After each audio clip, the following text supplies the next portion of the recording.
ஜெய் சங்கர், ஹரஹர சங்கர், ஹரஹர சங்கர், ஜெய் ஜெய்சங்கர். நடமாடும் தெய்வம் என்றும் வாழ்ந்து கொண்டிருக்கும் தெய்வமான பெரியவா அவர்களின் பெருமைகளை விளக்கிட்ட அரான சொற்பொழிவு நிகழ்ச்சிக்கு வந்திருக்கும் பெரியவாளின் பக்த கோடிகள் நண்பர்கள் அனைவர்களும் நமஸ்காரத்தை தெரிவித்துக் கொள்கிறேன். அதன் சார் சொன்ன மாதிரி ஒரு மாசமும் முதல் வியாழக்கிழமை அன்னைக்கு குருவாரத்தன்னைக்கு குருவோட மகிமைகள் நம்ம கேட்கலாம். வாழ்ந்து பல பண்ணி அற்புதங்கள் கம்மி பண்ணி காமிச்சு குடும்பத்தில் இருக்கிற பிணிகள் எல்லாத்தையும் விரட்டி எத்தனையோ லட்சக்கணக்கான பேருக்கு எத்தனையோ நல்லது பண்ணியிருக்கார் மகா சுவாமிகள். எத்தனை வருஷம் வாழறார் அப்படிங்கிறது முக்கியம் கிடையாது. வாழக்கூடிய அந்த குறுகிய காலத்தில் என்ன பண்றா அப்படிங்கிறது முக்கியம். மகா சுவாமிகள் ஒரு 100 ஆண்டு வாழ்ந்திருக்கார். 100 ஆண்டுல அவர் நமக்கு பண்ணின நல்லது ஒன்னையும் பார்க்கும்போது அது யாராலையும் ஃபுல்லா கவர் பண்ணவே முடியாது. ஒரு நாள் முன்னாடி மகா சுவாமிகள் தொடர்புள்ள மகா சுவாமிகளோட பழக்கமான ஒருத்தர் பேசும்போது அவர் சொன்னார், மகா சுவாமிகள் சம்பந்தப்பட்ட விஷயங்கள் எல்லாத்தையும் யாராலுமே கம்ப்ளீட் பண்ண முடியாது. 80 வயசு வாழறார், ஒரு தொழிலதிபர் இருக்காருன்னா தொழிலதிபரோட சரிதத்தை ஒருத்தரால் எழுத முடியும். தொழிலதிபரோட சரிதத்தை ரொம்ப ஈஸியா எழுத முடியும். அவரோட வாழ்க்கையில பெருசா ஒன்றும் அற்புதங்கள் இருக்காது. அதுக்காக எங்கெங்க போனார், யார் யாரெல்லாம் காயப்படுத்தினார், யார் யாருக்கு நல்லது பண்ணார் அப்படிங்கிறதோட அந்த சரிதம் முடிஞ்சிடும். மகானோட வாழ்க்கை அப்படி கிடையாது. காஞ்சி மகா சுவாமிகளோட வாழ்க்கையில ஒரு நாளைக்கு அவர் ஓய்வெடுத்த நேரம் அப்படின்னு பார்த்தா யாராலுமே கணக்கு சொல்ல முடியாது. 4 மணி நேரமா 3 மணி நேரமா இவரார் எப்ப எந்திரிக்கிறார் அப்படிங்கிறதெல்லாம் தெரியாதுன்னு சொல்லுவார். அப்படிப்பட்ட ஒரு உயர்ந்த மகானோட மகிமைகள் சொல்றதுக்கு ஒரு நல்ல வாய்ப்பு இந்த சபாவில் கிடைச்சிருக்கு. முதல் வியாழக்கிழமை இன்னைக்கு மாசம் முதல் வியாழக்கிழமை. அடுத்த நிகழ்ச்சி ஏப்ரல் மாசம் 4ஆம் தேதி இன்னைக்கு வருது. அருமையான நிகழ்ச்சியை இந்த சபாவில் ஏற்பாடு பண்ணி கொடுத்த வாணிமஹால் நிர்வாகத்தினருக்கும் இது தொடர்பான ஏனைய அங்கத்தினர்கள் அனைவருக்கும் எனது பணிவான நன்றிகளை தெரிவித்துக் கொள்கிறேன். ஒரு மாசமும் அனுஷ தினத்தினைக்கும் கடைசி வியாழக்கிழமைக்கும் கிருஷ்ணகான சபால மகா பெரியவா மகிமைகள் பத்தி சொல்லிட்டு இருக்கேன். எப்ப கிடைச்சோ கேட்கலாம். பக்தி அப்படின்னு சொன்னா எல்லாத்துக்கும் பக்தி தான் ஆதாரம். நம்ம பல விஷயங்கள் ஒரு நாள் காலையில ரொட்டீன்ல நம்ம நிறைய சொல்றோம். காலை எழுந்திரிச்சோன்னா பல் தேய்க்கிறது, காஃபி குடிக்கிறதுன்னு ரொட்டீன் போகும்போது ஒருத்தரும் அந்த இறைவனை நினைக்கிறதுக்கு ஒரு நேரத்தை ஒதுக்கணும். காலத்துல பார்த்தோம்னா அந்த அஜெண்டால அதுக்கான நேரம் ரொம்ப அதிகமா இருந்தது. ஸ்லோக புக்லாம் இப்ப பார்த்தீங்கன்னா பழைய புக்கா இருக்கும், செல்லரிச்சு போடலாம். புதுசா ஸ்லோக புக்லாம் அவ்வளவா பார்க்க முடியாது. இருந்தவாலும் அந்த பக்திக்கான நேரத்தை ரொம்ப அதிகம் கொடுத்தார். ரொம்ப நன்னா இருந்தார். இவ்வளவு சிரமங்கள் படுறோம், இவ்வளவு அவஸ்தைகள் படுறோம். ஒரு ஆபீஸ்ல நிறைய ட்ரபிள் இருக்கு, நமக்கு இடத்துல இருக்கும்போது நிறைய ட்ரபிள் இருக்கு நமக்குன்னா பக்தியில நம்மளோட சிந்தனை அதிகம் போக மாட்டேங்கிறது அப்படிங்கறதான் காரணம். எதுக்கான நேரத்தையும் நம்ம குறைச்சிக்கிறது கிடையாது. இன்னைக்கு சாப்பிட்ற நேரம், செல்போன் பேசுற நேரம், டிவி பார்க்குற நேரம் எதையும் நம்ம குறைச்சிக்கிறது கிடையாது. இந்த பக்தி சிந்தனைக்கும் அதுக்கு உண்டான நேரத்தை நம்ம ஒதுக்கணுங்கிறது ரொம்ப முக்கியம். பக்தி மார்க்கம் அப்படின்னு பார்த்தா ஆதிசங்கரர் ஒரு 6 விதமான வழிபாடுகள் சொல்லியிருக்காரு, 6 விதமான முறைகள் சொல்லியிருக்காரு. சைவம் வைணவம் ரெண்டும் தான் ரொம்ப அதிகம் இன்னைக்கு. வைணவத்துக்கு சிறப்பு வைகுண்ட ஏகாதசி சொல்லுவாங்க. சிவனுக்கு மகா சிவராத்திரி. மார்ச் 10ஆம் தேதி அன்னைக்கு ஞாயிற்றுக்கிழமை மகா சிவராத்திரி. நாள் திங்கட்கிழமை அமாவாசை. இதெல்லாம் கோவில்களுக்கெல்லாம் போனோம்னா பக்தாள் கூட்டம் ரொம்ப கம்மியா இருக்கும்.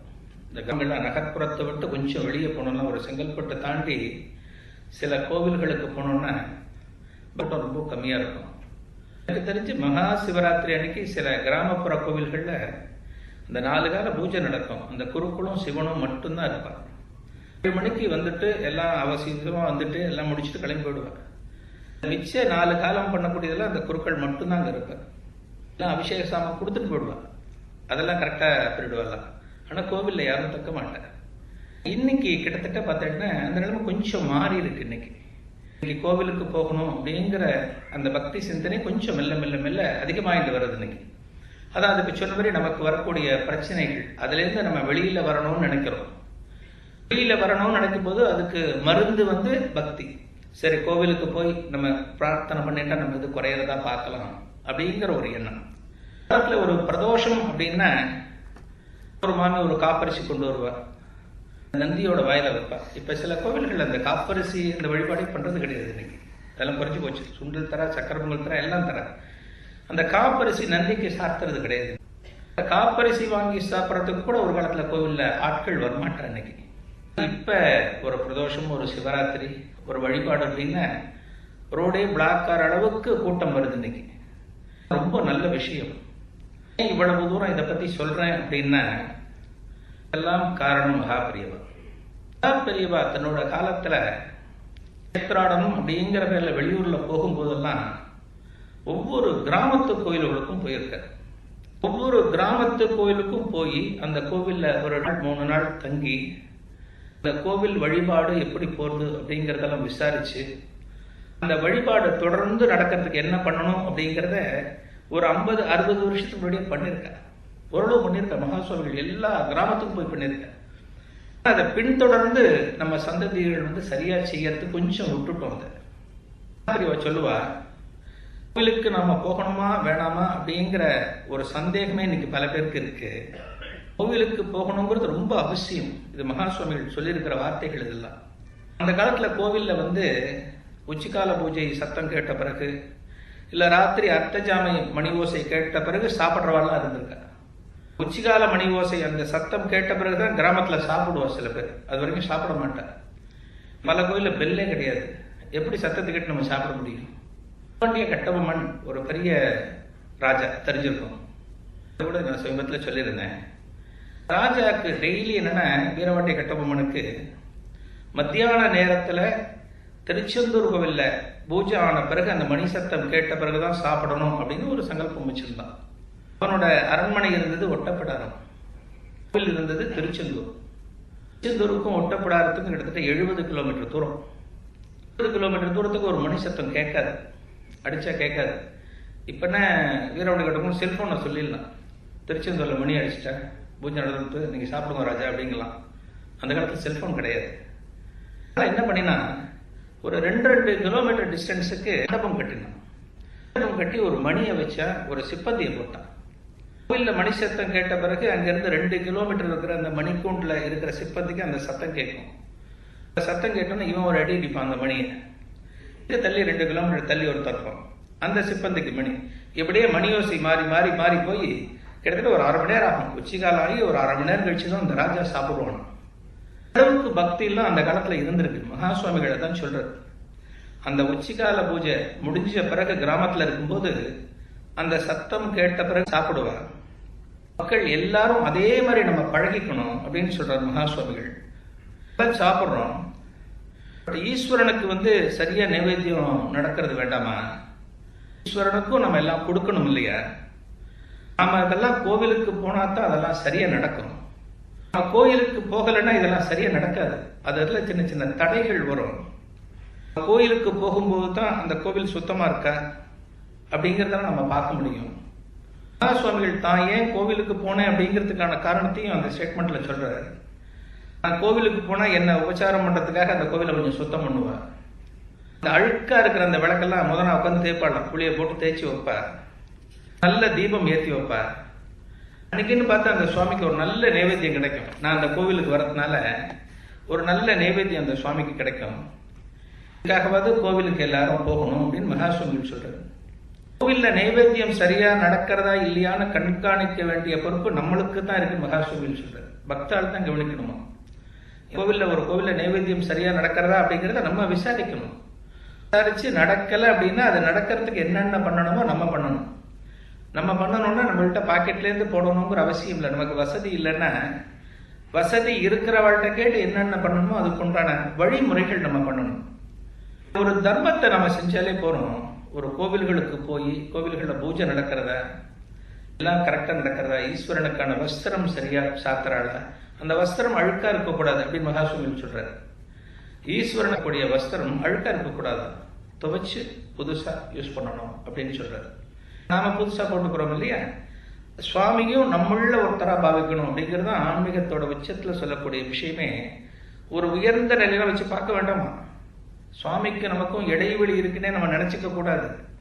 நம்ம பக்கத்துல இருக்கிறவர், நம்ம கிட்ட இருக்கிறவர், அப்படித்தான் சுவாமியை நினைச்சு பார்க்கணும். அப்படி பார்த்தா தான் அந்த சுவாமியை நெருங்கிறதுக்கு நமக்கு தடை இருக்காது. இப்போ பக்கத்தில் ஒருத்தர் இருந்தால் தான் பேச முடியும். கொஞ்சம் தள்ளி ஒருத்தர் இருந்தால் நமக்கு ஒரு பயம் இருக்கும், பெரிய இடத்துல இருக்காரோ அப்படின்னு சொல்லிட்டு ஒரு பயம் இருக்கும். பக்தியை பொறுத்த வரைக்கும் அந்த பயம் நமக்கு இருக்கவே கூடாது. மகா சிவராத்திரி வரக்கூடிய இந்த வேளையில சங்கல்பம் எடுத்துக்கணும். முடிஞ்ச வரைக்கும் நம்ம பக்தாள் போகாத கிராமத்து கோயில்களுக்கு நம்ம போகணும். அந்த கிராமத்தில் இருக்கிற கோவில்கள் ஒரு புத்துணர்வு கிடைக்கணும். அதுக்கு ஒரு புத்துணர்வு பெறணும். அதுக்கு கோயில்கள் கிராமத்தில் எல்லாம் நன்னா இருந்தா தான் நகரத்தில் நம்மெல்லாம் நன்னா இருக்க முடியும். அந்த கிராமத்து கோவில்களுக்கு என்னென்ன நம்ம வசதிகள் செய்ய முடியுமோ நம்மால முடிஞ்ச அளவுக்கு நம்ம செய்யணும் அப்படிங்கிற ஒரு சங்கல்பம் நம்ம எடுத்துக்கணும். மகா சிவராத்திரி அன்னைக்கு ஈரோட்டில் இருக்கிற ஒரு சிவன் கோவிலில் ஒரு 2 மணி நேரம் பேசுறதுக்கு சொல்லியிருக்கா, கூப்பிட்டுருக்காரு. தலைப்புன்னா ஒரு தலைப்பு அழகாக கொடுத்துருக்க, மகா சிவராத்திரி பெருமையும் மகா பெரியவா மகிமையும் அப்படின்னு ஒரு டைட்டில் கொடுத்துருக்க. மகா சிவராத்திரிங்கிறது மகா பெரியவளோட ரொம்ப அசோசியேட் ஆகி நிறைய விஷயங்கள் இருந்திருக்கு. இந்த நம்ம சிவன் சொல்லுவோம், பெரியவா வேற சிவன் வேற அப்படிங்கிறதே கிடையாது. எல்லாமே ஈஸ்வர சுரூபத்தில் நிறைய பேர் பார்த்துருக்காரு. ஈஸ்வரனா நினைச்சு பார்த்தா பெரியவா சிவனா தெரிவார். நமக்கு பல இடங்களில் சொல்லக்கூடிய விஷயங்கள் தான். காமாட்சியா நினைச்சு பார்த்தா காமாட்சியா தெரிவார். இருக்கக்கூடிய லிங்கத்தை வழிபட்ட ஒருத்தருக்கு மகா சுவாமிகள் அந்த லிங்கத்துல மகா சுவாமிகள் தரிசனம் கொடுத்திருக்காரு. நம்ம எப்படி நினைச்சு பார்க்கிறோமோ அந்த வடிவத்தை மகா சுவாமிகள்கிட்ட பார்க்க முடியும். எல்லா கஷேத்திரங்களுக்கு பெரியவா போனாலும் சிதம்பரத்துக்கு ரொம்ப நாளா காஞ்சி ஆச்சாரியர்கள் போனது கிடையாது. 250 வருஷமா காஞ்சி மடத்துக்கும் சிதம்பரம் கோவிலுக்கும் ஒரு சின்ன சர்ச்சை மாதிரி வச்சுக்கலாம். சிதம்பரம் கோவிலுக்குள்ள காஞ்சி ஆச்சாரியர்கள் யாரும் போக மாட்டாங்க. காரணம் அப்படின்னா 150 வருஷத்துக்கு முன்னாடி ஒரு சின்ன சர்ச்சை வந்தது. அந்த சிதம்பரம் கோவில்ல இருக்கிறவெல்லாம் தீட்சிதர்கள் அப்படின்னு சொல்லுவோம். சிவாச்சாரியர்கள் குருக்கள் சொல்ற மாதிரி அவளை தீட்சிதர்னு சொல்லுவோம். தீட்சிதர்கள் நாங்க கைலாச பரம்பரையிலிருந்து வந்தவா, நாங்க கொடுக்கிற விபூதிய காஞ்சி மடத்தோட ஆச்சாரியர்கள் வாங்கிக்கணும் அப்படின்னு ஒண்ணு ஆரம்பிச்சார். நாங்க எந்த விதத்திலும் குறைவு கிடையாது, நாங்க கொடுக்கறத அவ வாங்கிக்கணும் அப்படின்னு ஒரு அகங்காரத்துல கிடையாது, ஒரு அவார்டு ஒரு குவாலிட்டியை வச்சுட்டு சொன்னாரு. ஆனா மடத்தோட தரப்புல என்ன சொன்னாருன்னா, மடத்தோட ஆச்சாரியர்கள் மகான்கள், ஜெகத்குருவா, ஜெகத்தை ஆளறவா, ஜெகத்தை கட்டி போட்டு வச்சிருக்கிறவா, ஜெகத்துல யார் யாருக்கு என்னென்ன தேவை என்னென்ன கொடுக்கணும் அப்படிங்கிற ஒரு உயர்ந்த ஸ்தானத்துல இருக்கிறவா தீட்சிதத்தை கை நீட்டி விபூதி வாங்குறது கூடாது அப்படின்னு மடத்தோட தரப்பு அப்ப சொல்லுது. 2 பேரும் இந்த தரப்புல 2 பேருமே உறுதியா இருந்தார். விஷயம் கொடுத்தனா யாரானு ஒருத்தர் விட்டு கொடுத்தாதான் அது பேலன்ஸ் ஆகும். 2ம் அப்படியே தான் இருக்கும், அதுக்கு ஒரு தீர்வு வராது. இந்த நிலைமை 250 வருஷமா போச்சு. காஞ்சி மடத்தோட ஆச்சாரியர்கள் யாருமே, அதாவது சிதம்பரம் கோயிலுக்குள்ள போக மாட்டார். அந்த கோபுரத்து வழியா போகும்போது கஷேத்திரம் போகும்போது வாசல்ல நின்று கோபுரத்தை பார்த்து தரிசனம் பண்ணிப்பார். அந்த தில்லைமட வாசனை தரிசனம் பண்ணிப்பார். 1933 வருஷம் மகா சுவாமிகள் அந்த பக்கம் ஒரு யாத்திரை போனார். பக்கம் ஒரு யாத்திரை போனார். அந்த யாத்திரை போகும்போது அவளுக்கு என்ன ஒரு இதுனா, தில்லையில கூடிய அந்த தீட்சிதர்களுக்கு மகா சுவாமிகள் நம்ம கோவிலுக்கு வரணும், மகா பெரியவா நம்ம கோவிலுக்கு வரணும் அப்படின்னு ஒரு ஆசை அவளுக்கு. மகா பெரியவளோட மகிமைகள் எல்லாம் கேள்விப்பட்டு, ஏன் இன்னும் இத்தனை வருஷமா இந்த சர்ச்சை வளர்ந்துட்டே வந்துட்டு இருக்கு, நம்ம கோவிலுக்கு வரணும் அப்படின்னு சொல்லி அவளுக்கு ஒரு ஆசை இருந்தது. 1933 அந்த கோவில் ஸ்தானத்துல இருந்தக்கூடிய தீட்சிதர் அவர்களுக்கு. சிதம்பரம் மக்களுக்கும் அந்த எண்ணம் மனசுல இருந்தது. மகா சுவாமிகளை எத்தனையோ இடத்துல பார்த்தாலும் அந்த சிதம்பரம் கோவிலுக்குள்ள மகா சுவாமிகள் வச்சு தரிசனம் பண்ணணும்னு அந்த சிதம்பரம் மக்களுக்கெல்லாம் ஒரு பெரிய ஆசை. சில இடத்துல வச்சு பார்க்கணும்னு நமக்கு ஆசையா இருக்கும். இந்த இடத்துல வச்சு பார்க்கணும் அப்படின்னு எனக்கு ஆசையா இருக்கு அப்படின்னு. சில பேர் டாக்டரா வரணும்னு ஆசையா இருக்கு, ஒன்று ஒரு ஸ்டெத்தாஸ்கோப் வச்சு பார்க்கணும்னு ஆசையா இருக்கு. நம்ம குழந்தைகள்ட்ட சொல்லுவோம் அந்த இடத்துல வச்சு பார்க்கணும்னு ஆசை இருக்கும். சிதம்பரம் மக்களுக்கு சிதம்பரம் கோவிலுக்குள்ள மகா சுவாமிகள் கம்பீரமா உட்கார்ந்து இருக்கிறத பார்த்து அந்த இடத்துல அவர்கிட்ட ஆசீர்வாதம் வாங்கி தரிசனம் பண்ணணும்னு ஒரு ஆசை. 2 ஒண்ணு சேர்ந்த போது தீட்சிதர்கள் சார்பா அழைப்பு போச்சு மடத்துக்கு. பிறகு அப்ப மகா சுவாமிகள் இருந்தபோது சுவாமிகள் தெய்வமாச்சு. மனசுக்குள்ள விகல்பம் அதெல்லாம் ஒன்றும் கிடையாது. ஏதோ பழைய காலம் அப்படி இருந்தது, இன்னும் தொடர்பான 250 வருஷமா எதுக்கு இந்த ஆச்சாரியர்கள் இந்த கோவிலுக்குள்ள போகாம இருக்கணும், புதுசா ஒரு முறையை ஆரம்பிச்சு வைப்போம், தாராளமா கோவிலுக்கு வரோம் அப்படின்னு மகா சுவாமிகள் ஒரு தகவல் இருந்துச்சு. தீட்சிதர்களுக்கெல்லாம் ரொம்ப சந்தோஷம். மகா சுவாமிகள் நம்ம கோவிலுக்கு வரார் அப்படின்னு ரொம்ப சந்தோஷம். இன்னைக்கு வரார், எப்ப வரார் அப்படிங்கிற தகவல் சொல்லல. ஒரு நாள் அந்த யாத்திரை போயிட்டு இருக்கும்போது முன்னறிவிப்பே இல்லாம ஒரு அதிகாலை நேரத்துல சிதம்பரம் கோவிலுக்குள்ள மகா சுவாமிகள் நுழைஞ்சிட்டார். சொல்லல, அதுக்கு ஒரு சொந்தக்கார வந்தாலே தபால் போடுவார். ராக்ஃபோர்ட் எக்ஸ்பிரஸ்ல வரேன், 6:15 மணிக்கு உங்க அத்துக்கு வரேன் அப்படின்னா 6:15 மணிக்கு நம்ம சுட சுட காஃபி போட்டு வச்சிருக்கணும்னு அர்த்தம் இருக்கு. அந்த சோஃபால பேப்பர் பேப்பர்லாம் இல்லாம கொஞ்சம் கிளீனா இருக்கணும்னு அர்த்தம். சாதாரண சொந்தக்காரங்களே இவ்வளவு தகவல் போட்டு இவ்வளவு விஷயம் எதிர்பார்க்கிற ஒரு மகா சுவாமிகள் 250 வருஷம் கழிச்சு அந்த கோவில்ல இருக்கிறவா ஒரு விண்ணப்பம் கொடுத்து எங்க கோவிலுக்கு நீங்க வரணும் அப்படின்னு சொல்லியிருக்க. ஒரு வார்த்தை, இத்தனாம் தேதி இத்தனை மணிக்கு வரேன்னா கோவில் வாசல்ல எவ்வளவு பெரிய படம் இருக்கும், இத்தனை வாழைமரம் எப்படி கட்டி எப்படி ஜாமுன்னு வரவேற்பாவ. எதுவுமே மகாபரிவா சொல்லல. திடீர்னு கோயிலுக்குள்ள ஒரு வெடிகார்த்தால நேரத்தில் நுழைஞ்சிட்டார். சிஷ்யர்கள் எல்லாம் உள்ள போய் அந்த சிவகங்கை தீர்த்த குளத்துல மகா சுவாமிகள் ஸ்நானம் பண்றார். ஸ்நானம் பண்ணி முடிச்சுட்டு அந்த அனுஷ்டானங்களை அந்த கரையில உட்கார்ந்து பண்றாரு. கரையில பண்ணி முடிச்ச பிறகு நேர விறுவிறுவிறு விபூதி எல்லாம் போட்டுண்டு ஒரு சிவஸ்வரூபமா நடராஜர் சன்னதிக்கு வந்து நிற்கிறார். தீட்சிதர்கள் அப்பதான் அந்த பூஜைக்கு ரெடி பண்ணிட்டு இருக்க. அது வரைக்கும் இங்க சிவகங்கை குளத்துல ஸ்நானம் பண்ணிட்டு இருக்காருன்ற தகவலே இங்க தெரியல. ஏன்னா அதிகாரத்தால நேரம், அவ்வளவு ஆட்கள் அங்க கிடையாது. நின்று மகா சுவாமிகளை பார்த்த உடனே அந்த தீட்சிதால் எல்லாருக்கும் பேச்சு மூச்சே நின்று போச்சான். ஆயிட்டான். திடீர்னு வந்துட்டேன்னு சொல்லிட்டு என்ன பண்றதுன்னு தெரியாம சில எல்லாம் தீட்சிதால கொஞ்சம் ஆஸ்வாசப்படுத்திட்டு பழையபடி ஆரம்பிச்சார். அந்த பூர்ண கும்பம் என்னென்ன மரியாதை அந்த ஆச்சாரியருக்கு பண்ணணுமோ அந்த மரியாதை எல்லாத்தையும் பண்ணி பூர்ண கும்பம் கொடுத்து எல்லாம் கொடுத்து சுவாமிகளுக்கு உரியான மரியாதையெல்லாம் கொடுத்து தரிசனம் வச்சு எல்லாம் பண்ணலாம். அது கேட்ட பிறகு அதுக்கு பிறகு பக்தாள்லாம் வர ஆரம்பிச்சுட்டா. சிதம்பரம் மக்கள் யார வந்து மகா சுவாமிகளை கோவிலுக்குள்ள வச்சு பார்க்கணும்னு ஆசைப்பட்டாலோ அந்த சிதம்பரம் ஜனங்கள் எல்லாம் அடுத்து கோவிலுக்குள்ள வந்துட்டா. எல்லாம் கோவில் வந்து மகா சுவாமிகள் தரிசனம் பண்ணினாங்க. மகா சுவாமிகள் தரிசனம் பண்ண பிறகு அன்னைக்கு முடிச்ச பிறகு உடனே போகலையா. அடுத்து 15 நாள் அங்க சிதம்பரத்துல தங்கிட்டு 1000 மண்டபத்துல டெய்லி சாயங்காலம் உபன்யாசம் பண்ணலாம். கூப்பிட்ட நான் வந்தேன் பார்த்தேன் போனேன் அப்படின்னு இல்லாம இந்த பந்தம் என்னைக்கும் இருக்கணும், என்னைக்கும் நீடிக்கணும் அப்படின்னு அதே இடத்துல தங்கி 15 நாள் டெய்லி அந்த உபன்யாசம் பண்ணாரா அந்த கோவிலுக்குள்ளே. ரொம்ப சந்தோஷம். இந்த தீட்சிதர்கள் சிதம்பரம் மக்கள் எல்லாருக்கும் ரொம்ப சந்தோஷம். அந்த மகா சுவாமிகள் அந்த நடராஜ பெருமான தரிசனம் பண்ணும்போது இந்த குஞ்சிதபாத தரிசனம் அப்படின்னு ஒன்று சொல்லுவா. சிதம்பரம் அதிகம் தெரிஞ்சவாளுக்கு அதனோட டீட்டெயில்ஸ் ரொம்ப நல்லா தெரியும். நடராஜ பெருமான் இடதுகால தூக்கி நிற்கக்கூடிய அந்த கோலத்தை அந்த குஞ்சிதபாத தரிசனம் அப்படின்னு சொல்லுவா. இடது பாதத்துல மூலிகைகளால் சில வேர்கள்லாம் வச்சு ஒரு மாலை மாதிரி, இப்ப சமயத்துல தலையில நம்ம வில்வ மாலை இதெல்லாம் வச்சுருந்தான்னு வச்சு அப்படி இருக்கும். மாதிரி அந்த பாதத்துல அந்த வேர்களை வைப்பாங்க. அது ஒரு மாதிரி ஒரு வழிபாடு. அந்த குஞ்சிதபாத தரிசனம் அப்படின்னு சொல்லுவோம். ரொம்ப சிறப்பான தரிசனம். அந்த தரிசனத்தை பார்த்தா நமக்கு அவ்வளவு நல்லது. நோய்கள் நம்ம விட்டு போயிடுமா, சிவபெருமானோட தொந்தரவு இருக்காதா, அவனோட தொந்தரவு இருக்காதுன்னா எல்லாம் அடுத்த நிமிஷமே சிதம்பரம் போயிடுவார்.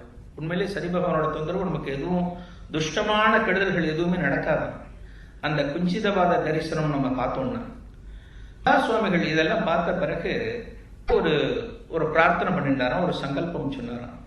நவரத்னத்தாலான ஒரு அந்த குஞ்சிதபாதம் ஒண்ணு தயார் பண்ணி காஞ்சி மடத்தோட சார்பாக சமர்ப்பிக்கிறோம் கூடிய சீக்கிரமே அப்படின்னு சொல்லிட்டு அங்க அனௌன்ஸ் பண்ணாராங்க. 20 வருஷம் கழிச்சு அதை அங்க சமர்ப்பிச்சாராம். இந்த நவரத்னத்தாலான அந்த குஞ்சிதபாதத்தை அங்க கோவில சமர்ப்பிச்சாராம். குஞ்சிதபாத தரிசனம் அப்படிங்கிறது அந்த அளவுக்கு சிறப்புன்னு மகா சுவாமிகளும் சொல்லியிருக்காரு. இடது கால் இடது பாகம் வந்து சக்தியோட அம்சம் அப்படின்னு சொல்லுவோம். இந்த சக்தியோட அம்சம் இருக்கிறதுனால அந்த பாதத்தை தரிசனம் பண்ணினா நமக்கு பல நல்லதுகள் நடக்கும். அந்த நடராஜரோட அந்த கோலம் ரொம்ப அபூர்வம் அப்படின்னு சொல்லுவாரு. மகா சுவாமிகள் அந்த 20 வருஷம் கழிச்சு அந்த நவரத்னத்தாலோட அந்த குஞ்சிதவாதம் சமர்ப்பிச்ச அன்னைக்கு வந்து திருவாதிரை நாள். இன்னைக்கு தீட்சிதர்களுக்கெல்லாம் ரொம்ப சந்தோஷம். அன்னைக்கு அதாவது தொடர்ந்து இருக்கு அந்த அந்த பழைய இது வந்து தொடர்ந்து இருக்குன்னு சொல்லிட்டு அவளுக்கு ரொம்ப சந்தோஷம். சிதம்பரத்துக்கு போகக்கூடிய வாய்ப்பு கிடைச்சதுன்னா அவசியம் இந்த நடராஜ பெருமான தரிசனம் பண்ணணும். சுவாமிகள் சித்தியாரத்துக்கு ஒரு வருஷத்துக்கு முன்னால, அதாவது 99 வயசு இருக்கும்போது சாயங்காலம் திடீர்னு தன்னோட சிஷ்யாலாம் கூப்பிட்டு சொன்னாங்க, என்னமோ எனக்கு சிதம்பரத்தை தரிசனம் பண்ணணும்னு தோன்றது, குஞ்சிதபாதம் அதை நான் பார்க்கணும்னு தோன்றது எனக்கு அப்படின்னு மகா சுவாமிகள் சொன்னார். 99 வயசுல மகா சுவாமிகள் எந்த மாதிரி உடல் நலம்ன்றது எல்லாருக்கும் தெரியும். ரொம்ப மோசமான உடல் நலம், வெளியில கிளம்ப முடியாது, போக முடியாது, இருந்த இடத்துல எல்லாம் நடந்தது மகா சுவாமிகளுக்கு. மகா சுவாமிகள் அப்படி சொன்ன பிறகு அந்த சிஷ்யாளுக்கு ரொம்ப குழப்பமாயிடுது. திடீர்னு சிதம்பரம் நடராஜரை தரிசனம் பண்ணணும் அப்படிங்கிற, குஞ்சிதபாத சேவையை தரிசனம் பண்ணணும் அப்படிங்கிற, மகா சுவாமிகளை எப்படி நம்ம சிதம்பரத்துக்கு கூட்டிட்டு போக முடியும் இங்கிருந்து?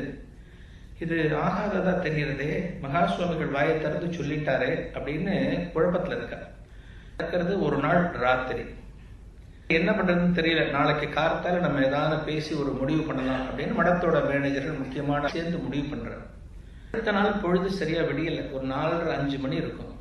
சிதம்பரத்துல இருந்து ஒரு 7-8 தீட்சிதர் உள்ள வரா, மடத்துக்கு காலங்காத்தால வரா. இந்த மடத்துல இருக்கிறவட்ட சொல்ற, அந்த குஞ்சிதபாதம் அதை கொண்டிருக்கும் மகா சுவாமிகளுக்கு சமர்ப்பிக்கணும், ராஜபெருமான் எங்களுக்கு உத்தரவு போட்டிருக்காரு, மகா சுவாமிகள்கிட்ட சமர்ப்பிக்கணும், நாங்க வந்திருக்கோம். திடீர்னு வந்து நிற்கிறாரு 7 பேர். ஊழியர்களுக்கு என்னன்னே தெரியல, என்ன சொல்றதுன்னு தெரியல. அவருக்கு அதிர்ச்சி, ரொம்ப ஷாக் ஆயிட்டாங்க. நேற்று ராத்திரி மகா சுவாமிகள் சொன்னார், இன்னைக்கு காத்தால இவர் போகல, சிதம்பரத்திலிருந்து வருது, சிதம்பரத்திலிருந்து நடராஜ பெருமான் அனுப்பிச்சு வச்சிருக்காரு. மகா சுவாமிகள் விருப்பப்பட்டார், ஆசைப்பட்டார் அப்படின்னு அந்த நடராஜ பெருமான் அனுப்பிச்சு வச்சிருக்காரு. குஞ்சிதபதம், இந்த மூலிகை வேர்கள் சொல்ல இல்லையா, அதை கொண்டு குடிச்சு மகா சுவாமிகளுக்கு சமர்ப்பிக்கிறார். மகா சுவாமிகள் அதை கையில வாங்கி தன்னோட தலையில வச்சிருந்தாராம். பாக்கியம் அது. அவரோட திருவடியில இருந்ததை திருமுடியில வச்சுக்கிறதுங்கிறது மிகப்பெரிய பாக்கியம். மகா சுவாமிகள் அந்த குஞ்சிதபாதத்தை வச்சுட்டு ரொம்ப நேரம் அதே நிலைமையில இருந்தார். அதை பார்த்த பிறகுதான் அந்த ஊழியர்கள் எல்லாருக்கும் ரொம்ப சந்தோஷமா போச்சு. அது மகா சுவாமிகள் வந்து சந்திரமௌலீஸ்வரர் பூஜை பண்றதையே சொல்லுவார். பூஜை முறைகள்ல தன்னைத்தான் பூஜிக்கிறதுன்னு ஒரு முறை இருக்கு, ஆத்மார்த்த பூஜைன்னு சொல்லுவோம். அது மகா சுவாமிகளை ஒரு சிவஸ்வரூபமா சொல்லுவோம். சந்திரமௌலீஸ்வரர் பூஜை பண்றாருன்னா அவர் தனக்குத்தானே பூஜை பண்ணிக்கிறார், அவரே சிவஸ்வரூபம் இல்லையா, தனக்குத்தானே பூஜை பண்ணிக்கிறாருன்னு சொல்லுவார். அது உண்மை. அது மகா சுவாமிகள் சிவஸ்வரூபம். மகா சுவாமிகள் மனசுல நினைச்சார் அப்படிங்கிறதுக்காக அடுத்த நாள் காத்தால அந்த இது வந்துடுது. இன்னொன்று சொல்லுவார், இன்னொரு காரணம், அந்த குஞ்சிதபாதம் அன்னைக்கு வந்து அதுக்கு இன்னொரு காரணம் சொல்லுவார். முக்தி அடைய போற மகா சுவாமிகளுக்கு அந்த ஒரு அனுகிரகம் கிடைச்சிருக்கு அப்படின்னு சொல்லி தரக்கூடிய வல்லமை அந்த குஞ்சிதபாத சேவைக்கு உண்டு. வயசானவள்லாம் நல்லபடியா கரையேறணும் அப்படின்னா அந்த குஞ்சிதபாத சேவையை தரிசனம் பண்ணலாம். ஒரு இது உண்டு. சிதம்பரம் கோவில் பத்தி ஆரம்பிச்சா இப்படி நிறைய விஷயம். சிதம்பரத்துக்கு அவ்வளவு சிறப்புகள் இருக்கு. காட்சி மடத்தை தொடர்பு படுத்தி இருக்கு, காட்சி மடத்தை தொடர்புபடுத்தாம பல விஷயங்கள். அதாவது சைவத்துல கோவில் அப்படின்னா சிதம்பரம் தான், கோவில்ல தான் அதை சொல்லுவாங்க. சைவத்துல வந்து கோவில்னா ஸ்ரீரங்கத்தை சொல்லுவாங்க.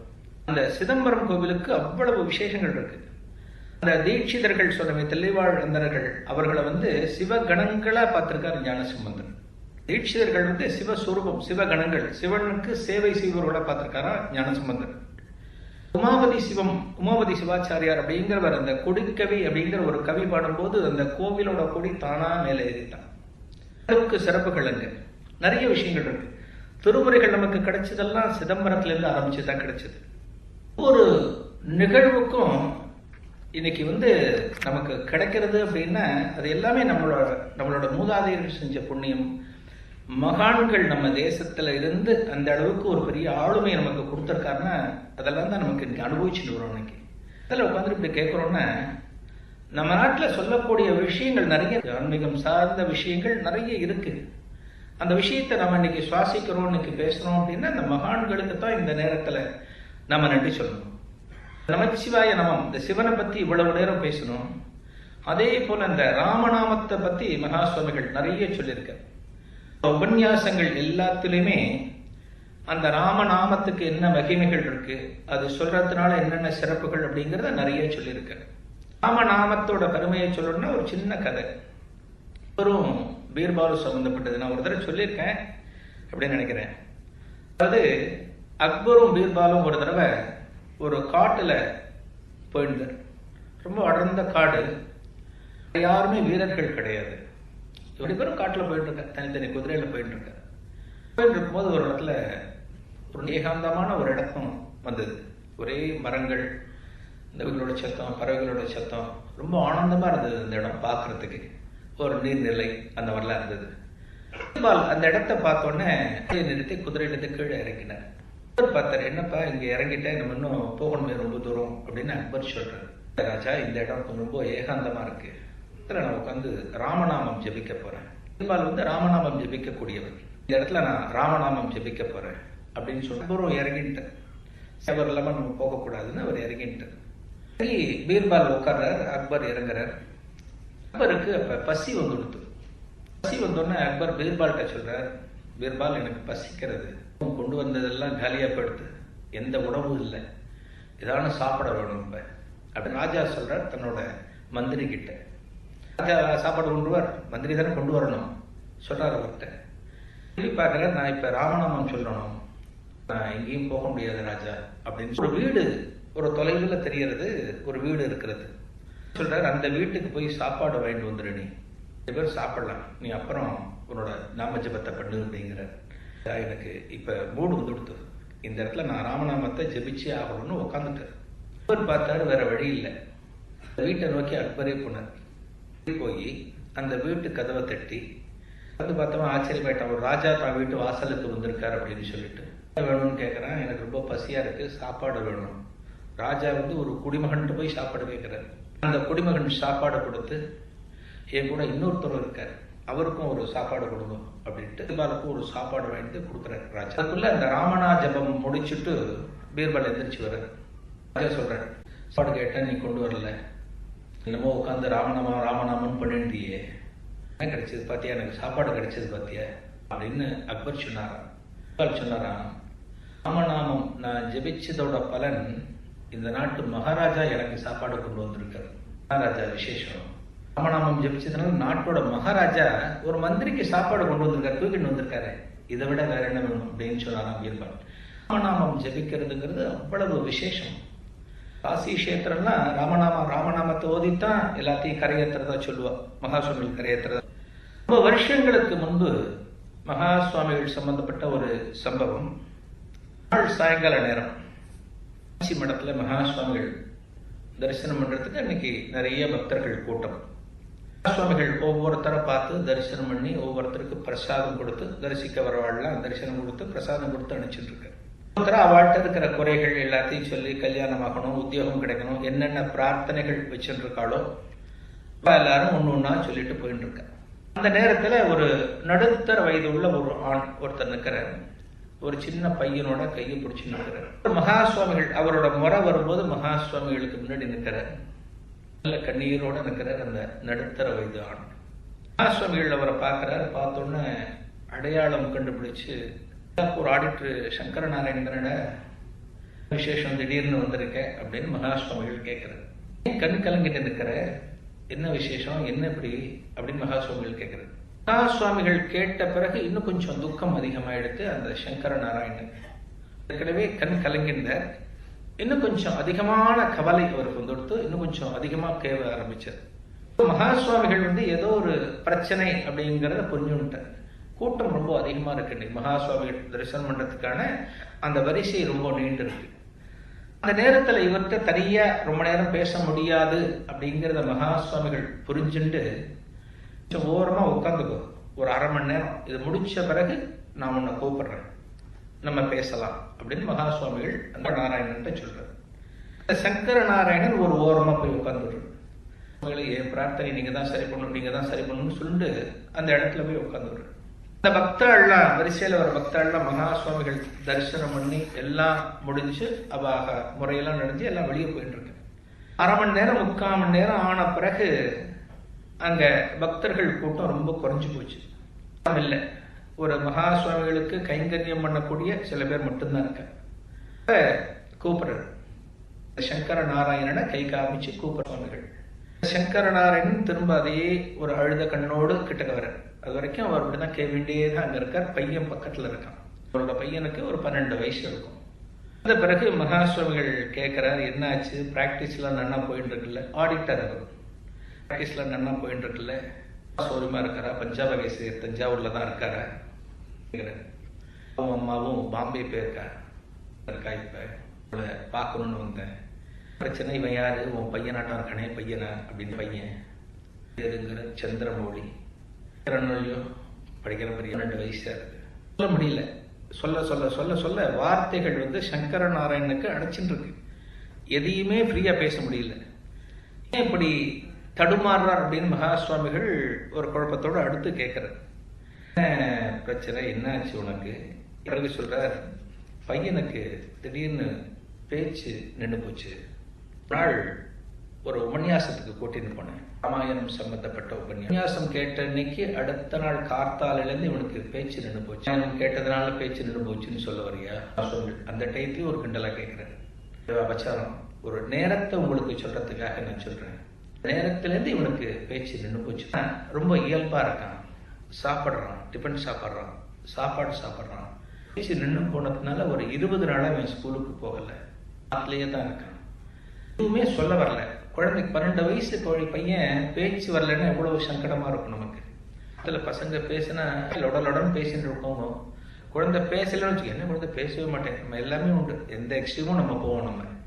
ஆனா ஒரு 12 வயசு குழந்தை பேசாம இருக்கிறது அப்படிங்கிறது ரொம்ப சங்கடம். எந்த தகப்பனாருக்கு ஏற்றுக்கொள்ள முடியும், எந்த தாயாருக்குத்தான் ஏற்றுக்கொள்ள முடியும்? மகா சுவாமிகள்கிட்ட சொல்றாரு, என்னன்னு தெரியல, பேச்சு ஏன் நின்று போச்சுன்னு தெரியல பெரியவா அப்படின்னு கேட்கும்போது மகா சுவாமிகள் என்ன சொல்றார், இன்னைக்கு இங்க தங்கிடு, இங்க கோவில் எல்லாத்தையும் தரிசனம் பண்ணிக்கோ. இன்னைக்கு தரிசனம் பண்ண மடத்திலே சாப்பிட்டுரும். இன்னைக்கு இங்க சாப்பிட்டு இங்க படுத்துரும். பார்த்தால எந்திரிச்சு அனுஷ்டானங்கள்லாம் முடிச்சுட்டு ஒரு 10 மணிக்கு என்னை பாரு சுவாமிகள் ஒரு உத்தரவு கொடுத்துட்டார். சந்தோஷம் பெரியவான்னு அப்பாவும் பிள்ளையும் மகா சுவாமிகளுக்கு ஒரு நமஸ்காரத்தை பண்ணிட்டு அங்கேருந்து கிளம்பி அங்க என்ன தரிசனம் பண்ணலாம் அப்படிங்கிறதுக்காக சங்கர நாராயணன் அங்கேருந்து கிளம்பிட்டார். எல்லாம் முடிச்சு தரிசனம் முடிச்சு ராத்திரி தங்கி சாப்பாடெல்லாம் முடிச்சு அடுத்த நாள் காத்தால எழுந்திரிச்சு எல்லாம் ஆரம்பிச்சுடுத்து, பொழுது ஆரம்பிச்சுடுத்து. மகா சுவாமிகள்கிட்ட ஒரு 10 மணிக்கு வர சொல்லியிருக்காரு இல்லையா, கரெக்டா 10 மணிக்கு வந்துட்டு அந்த உடனே மகா சுவாமிகள் அன்னைக்கு கேட்கறாரு, எனக்கு பக்தியெல்லாம் ரொம்ப உண்டோ, தரிசனம் அதெல்லாம் என்ன பண்ணுவோம் அப்படின்னு கேட்கறாரு. கேள்வி மகா சுவாமிகள், எல்லாம் உண்டு பெரியவா, எல்லா கோயில் குளத்துக்கும் அவன் போவான், பக்தி ரொம்ப உண்டு அவனுக்கு, எல்லாம் நிறைய சொல்லிட்டு இருப்பான், கந்த சஷ்டி ஸ்லோகம் சொல்லுவான், எல்லாமே சொல்லுவான். டெய்லி குளிச்சுட்டு சாமி கிட்ட நின்று இதெல்லாம் பண்ணிட்டு தான் அவன் நித்தியப்படி ஒர்க்கையே ஆரம்பிப்பான். அவன் அதுல கோதண்டராமர் படம்னு ஒரு பெரிய படம் உண்டு, பழைய காலத்து தஞ்சாவூர் படம். அந்த படத்துல இருக்கிற ராமர் சீதையோட அந்த திருவடிகளை தொட்டுட்டு தான் டெய்லி அதை இது பண்ணிட்டு தான் அவன் கிளம்புவான். அவன் மிகப்பெரிய பக்திமான் பெரியவா, அவனுக்கு இப்படி ஆயிடுத்தே அப்படின்னு சொல்லிட்டு ரொம்ப வருத்தமா இருக்கு எனக்கு. மயிலாப்பூர்ல இருக்கிற எல்லா கோவிலுக்கும் போவான், கபாலீஸ்வரர் போவான், மண்டக கண்ணியம்மன் போவான், எல்லா அம்மனையும் தரிசனம் பண்ணுவான். இவ்வளவு தூரம் கடவுள் பிரார்த்தனை இருந்தும் என் மகனுக்கு இப்படி ஆயிடுத்தேன்னு ரொம்ப வருத்தமா இருக்கு பெரியவா. என்ன பெரியவா கிட்ட சொல்லிட்டு இருக்க யோசிச்சுட்டு கடைசியா ஒரு பாயிண்ட்டுக்கு வர, மயிலாப்பூர்ல உபன்யாசம்லாம் அடிக்கடி நடக்கும் இல்லை அப்படின்னு ஆரம்பிக்கிறேன்.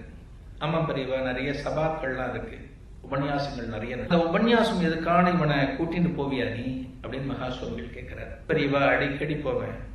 இவன் பேச்சு போன நான் முதல்ல சொன்னேனே பெரியவா, இவன் பேச்சு போன அன்னைக்கு முதல் நாள் சாயங்காலம் தான் மயிலாப்பூர்ல ஒரு சபால ராமாயண உபன்யாசத்துக்கு இவனை கூட்டிட்டு போனேன். ரொம்ப சிரத்தையா அன்னைக்கு கேட்டுருந்தான். அன்னைக்கு உபன்யாசம் கேட்கும்போது அவனோட கவனம் பௌராணிகத்தை தான் இருந்ததை தவிர வேற எங்கேயுமே போகல. நானே பக்கத்துல இருந்து பார்த்துட்டேன் இன்னைக்கு அப்படின்னு சொல்றாரு. இன்னைக்கு மகா சுவாமிகள் கேட்கிறார், யார் இன்னைக்கு உபன்யாசம் பண்ண இன்னைக்கு ராமாயணத்தை பண்ணி? ராமசர்மா பண்ணியிருந்தாரு. இன்னைக்கு உபன்யாசம் தான் இன்னைக்கு போயிருந்தோம். ஓ, நல்ல வாசிச்சவர் தான். அவரை பத்தி சொல்லிட்டு, சரி பையனுக்கு இப்படி ஒரு ப்ராப்ளம் இருக்கே, அவனுக்கு பேச மாட்டேங்கிறான்னு சொல்றிய 20 நாளா, யாரான் டாக்டர்கிட்ட காமிச்சியோ அப்படின்னு அடுத்த கேள்வி கேட்கிறாரு. மயிலாப்பூர்லயே ஒரு டாக்டர்கிட்ட காமிச்ச பெரியவா சொன்னார், ஏதோ ஒரு 2 நரம்பு கட்டாய் இருக்கு, சின்ன ஆபரேஷன் பண்ண பேசுறதுக்கு வாய்ப்பு இருக்கு அப்படின்னு சொல்றா. பேசிடுவான்னு சொல்றாள, பேசுறதுக்கு வாய்ப்பு இருக்குன்னு சொல்றாள. வார்த்தையெல்லாம் ரொம்ப அழகா கேட்கிறார் மகா சுவாமிகள். பெரியவா பேசுறதுக்கு வாய்ப்பு இருக்குன்னு சொல்ற, ஆபரேஷன் பண்ணலான்னு உனக்கு என்ன தோன்றது அப்படின்னு கேட்கிறாரு.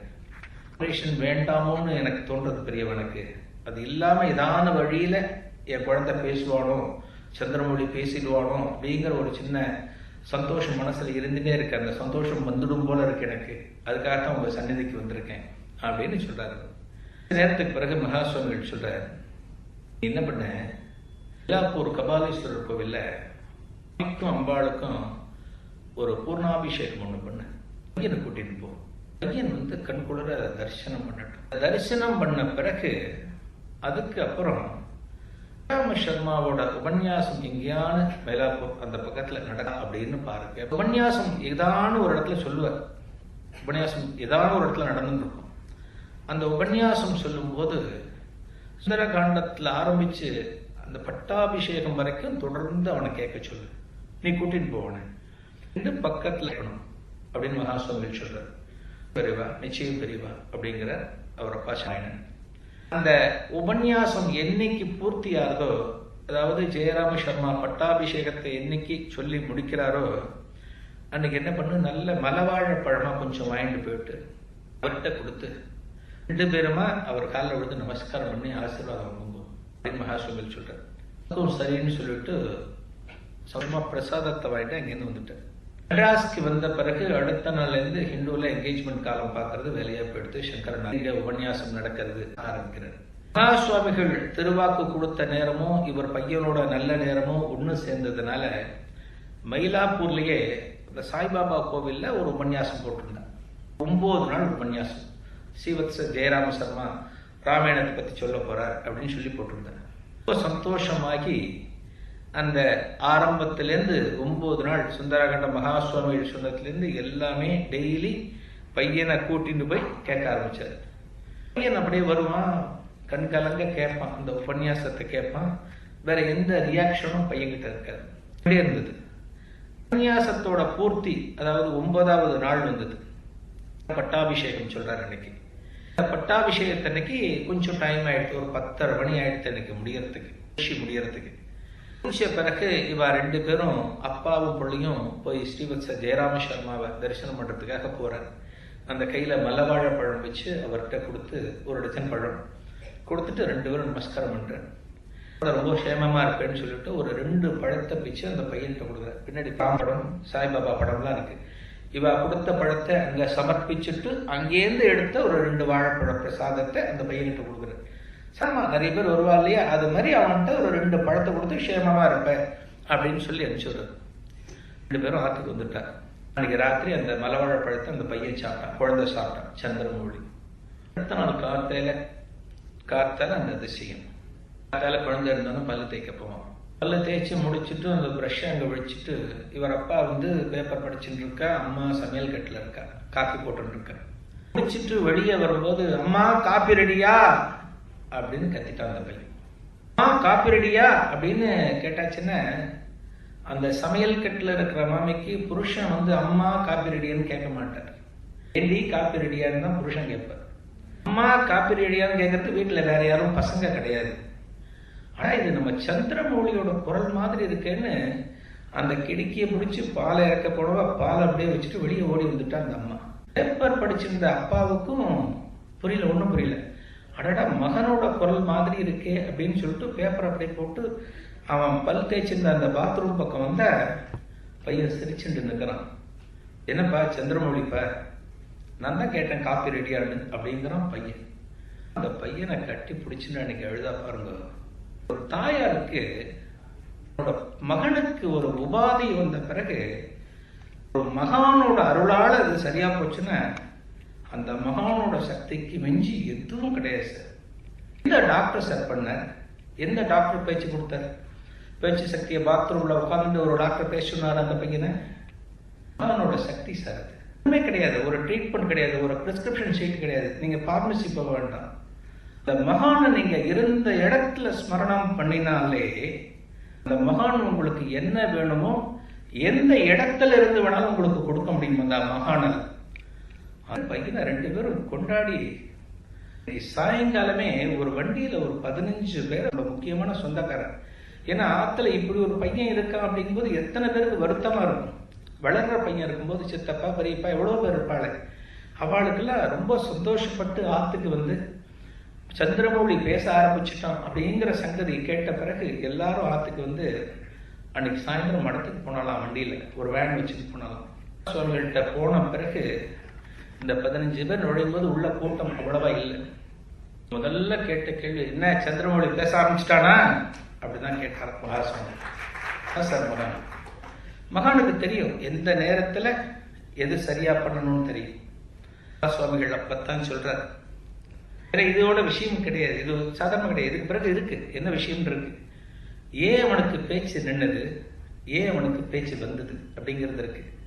சுவாமிகள் அன்னைக்கு சொல்ற, இன்னைக்கு சொன்னீங்க எனக்கு பேச்சு எப்ப போச்சுன்னு சொன்னேன் அப்படின்னு கேட்கும்போது, உபன்யாசம் கேட்டுன்னு இருக்கும்போது பெரியவா அடுத்த நாள் இருந்து பேசல அப்படின்னு சொல்றாரு. அவர் அப்பா அன்னைக்கு இந்த பையன் கேட்டுன்னு இருக்கும்போது சீதாதேவிய ராவணன் தூக்கிண்டு போயிட்டான் அப்படிங்கிற அந்த சம்பவத்தை ரொம்ப நெக்குருகி ஜெயராம சர்மா சொல்லிட்டு இருக்க. ஒரு நல்ல உத்தமி, ஒரு சீதை, யாருக்கும் கெடுதல் நினைக்காத ஒரு பத்தினி, அந்த பத்தினிய ஒரு அசுரன் தூக்கிட்டு போயிட்டான் அப்படின்னு சொல்லும்போது, ராமரோட படத்தை டெய்லி தொட்டு காலில் தொட்டு கும்பிட்டு ஸ்கூலுக்கு போகக்கூடிய பையனுக்கு பேச்சு போயிட்டு ஒரு அவஸ்தை. அடடா செய்தியை யாரோ தூக்கிட்டு போயிட்டானே அப்படின்னு கேட்ட பிறகு அவனுக்கு பேச்சு போயிட்டு அங்க கட்டாச்சு. 2 நர்வு சொன்னியே, அந்த நேரத்துல கட்டாச்சு. எப்ப அது சரியாகும் அப்படின்னா, அந்த சீதைக்கு ஒன்றும் ஆபத்து இல்லை அப்படிங்கிறத யார் கடத்திட்டு போனான்னு சொன்னாலோ அவ சொல்ல கேட்கணும். அதை நானும் நீயோ ஒன்னும் சீதைக்கு ஆபத்து இல்லடா அப்படின்னு சொன்னா அவன் கேட்க மாட்டான். அந்த மைண்டு அங்க நிக்கிறது, ஜெயராம சர்மா கிட்ட நிக்கிறது. அவரு தான் சொல்லணும். அதுக்காகத்தான் அவரோட உபன்யாசம் என்னைக்கு இருக்குன்னு பார்த்து ஆரம்பத்திலேருந்து பூர்த்தி வரைக்கும் போனவங்கிட்ட சொன்னேன். பேச ஆரம்பிச்சிட்டான்னு சொன்ன பிறகு அந்த பையன் ஜெய் ஜெய்சங்கர கோஷத்தை மகா சுவாமிகள் முன்னாடி சொல்லி மகா சுவாமிகளுக்கு நமஸ்காரம் பண்ணி அந்த குடும்பத்தில் இருக்கிற எல்லாருக்கும் பிரசாதம் கொடுத்து அனுப்பிச்சால மகா சுவாமிகள். மகா சுவாமிகள்கிட்ட இது மாதிரிதான் எல்லாமே. மகா சுவாமிகள் சம்பந்தப்பட்ட அனுபவங்கள் எல்லாமே மிராக்கிளா இருக்கும். எல்லாமே வேற எங்கேயுமே பார்க்க முடியாது சார். நான் சார் பெரிய பாக்கியம் பண்ணியிருக்கோம். மகா சுவாமிகள் 94 சித்தியா இருக்காருன்னா, அநேகமா இங்க இருக்கிற எல்லாரும் 94 இருந்திருக்கோம். நம்ம வாழ்ந்த காலத்துல நம்ம இருந்திருக்கோம்.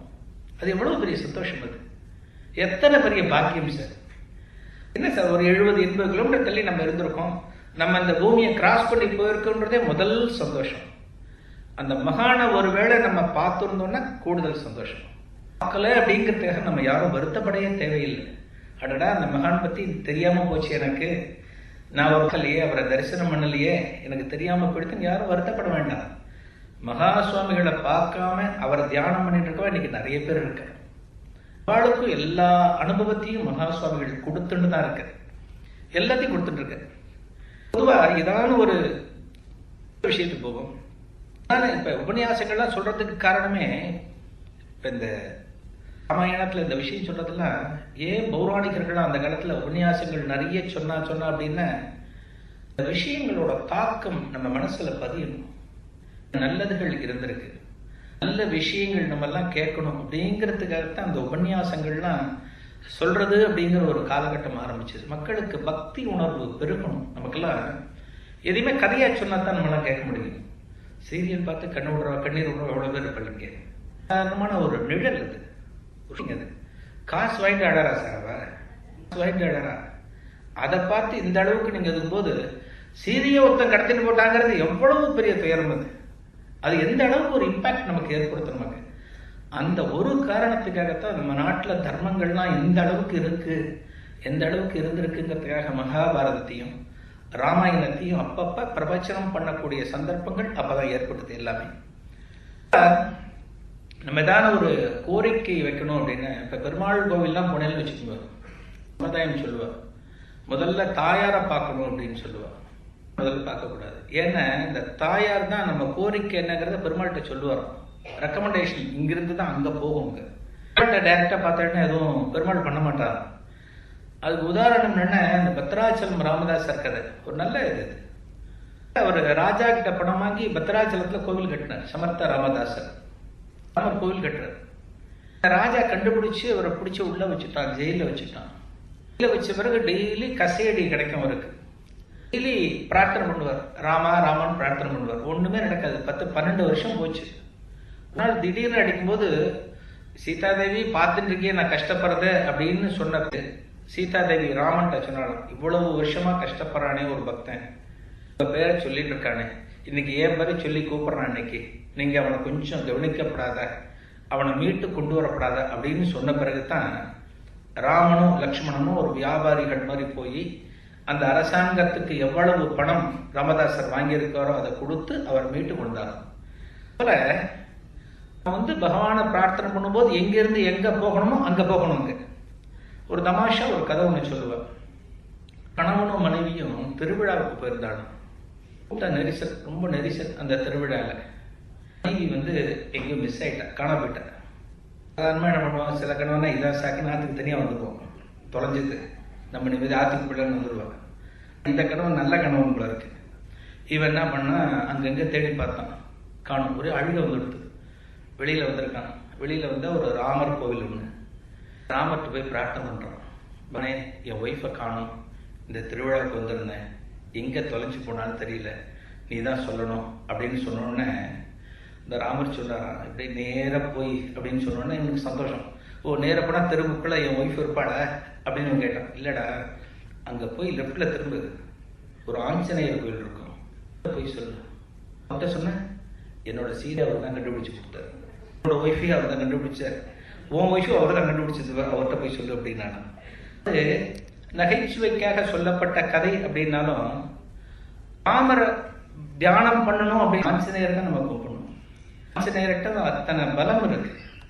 இது பத்ராச்சலம் ராமதாசருக்கு சீதை உதவினாலோ, நம்ம ராமர்கிட்ட கொண்டு போற பிரார்த்தனை ஆஞ்சநேயர் மூலியமா தான் நம்ம கொண்டு போகணும்.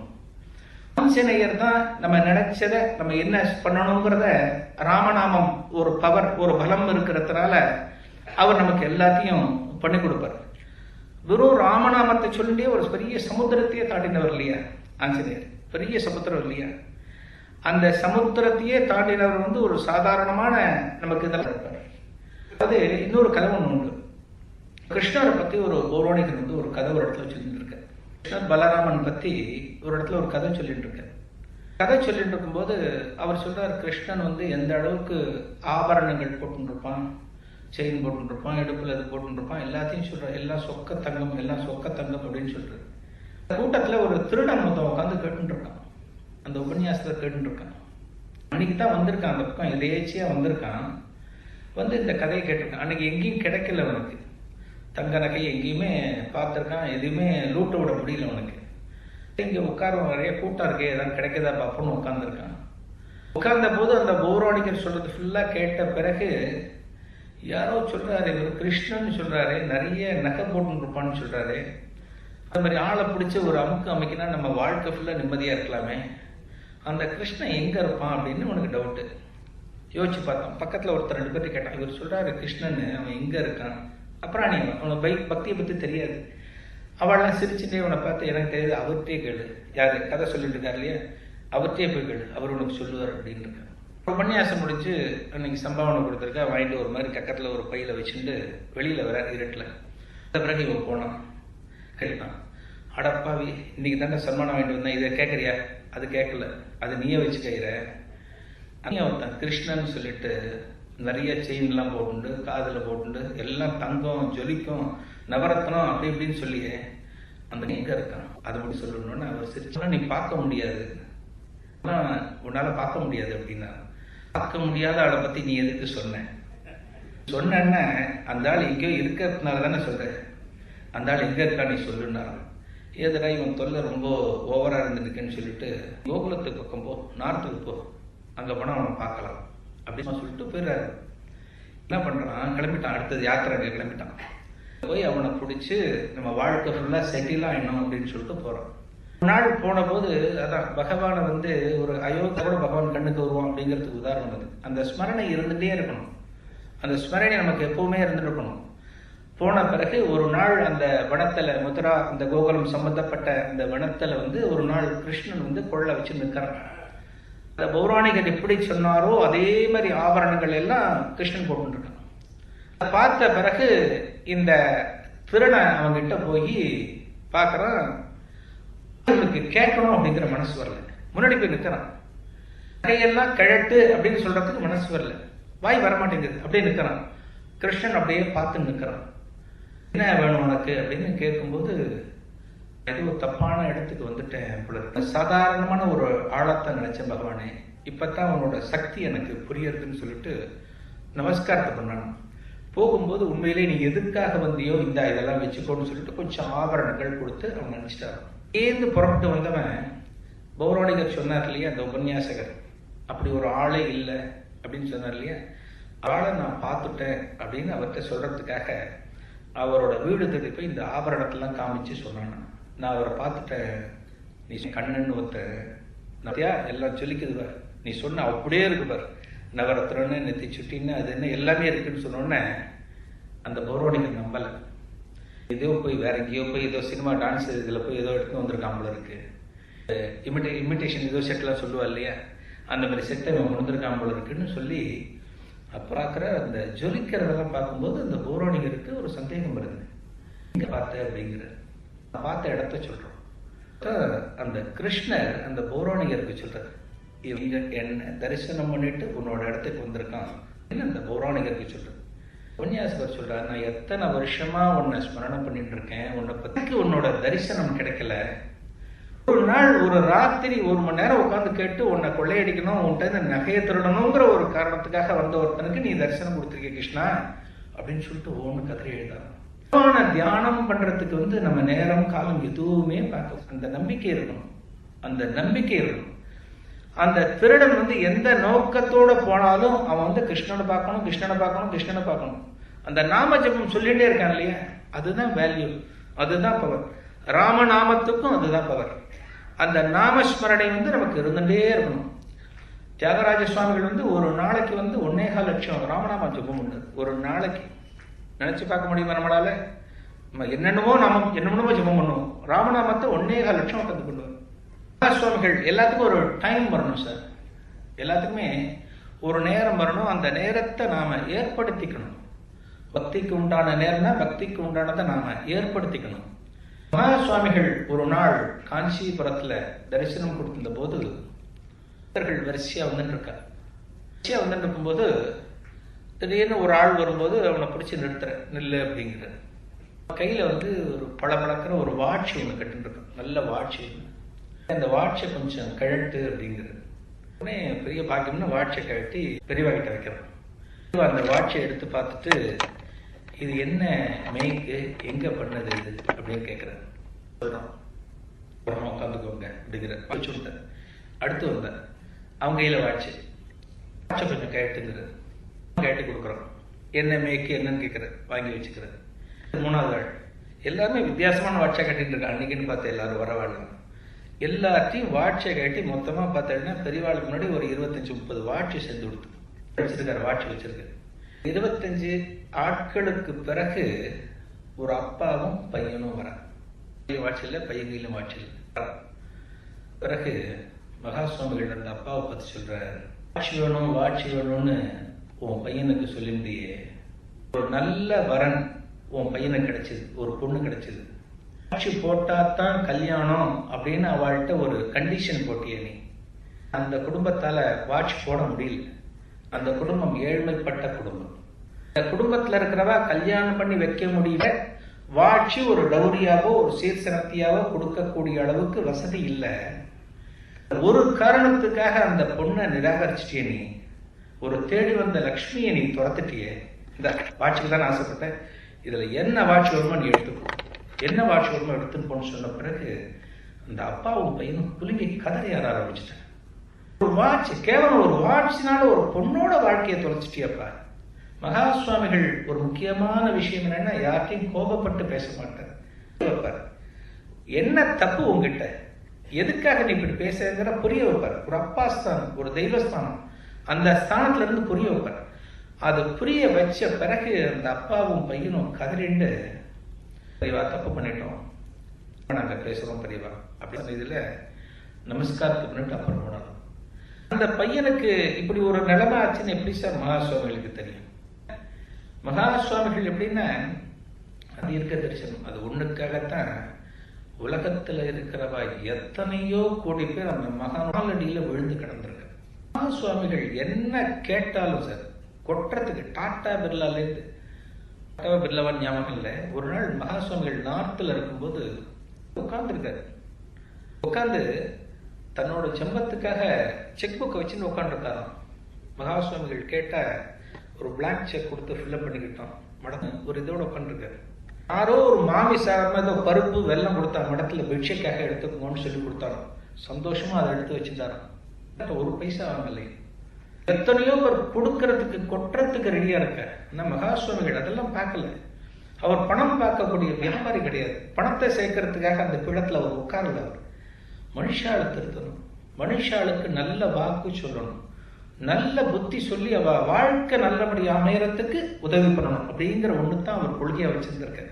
அதனாலதான் ஒரு ஞான திருஷ்டியில இந்த பையன் என்ன காரணத்துக்காக அந்த பொண்ணை வேண்டாம் அப்படின்னு தவிர்த்தான் அப்படிங்கிறத தெரிஞ்சுட்டு வாட்சி கொடுத்து அவனை திருத்தறாரு. அவன் பிறகு அந்த பையன் காலில் விழுந்து திரும்ப அந்த பொண்ணை தேடி கல்யாணம் பண்ணிட்டு இருக்கான்.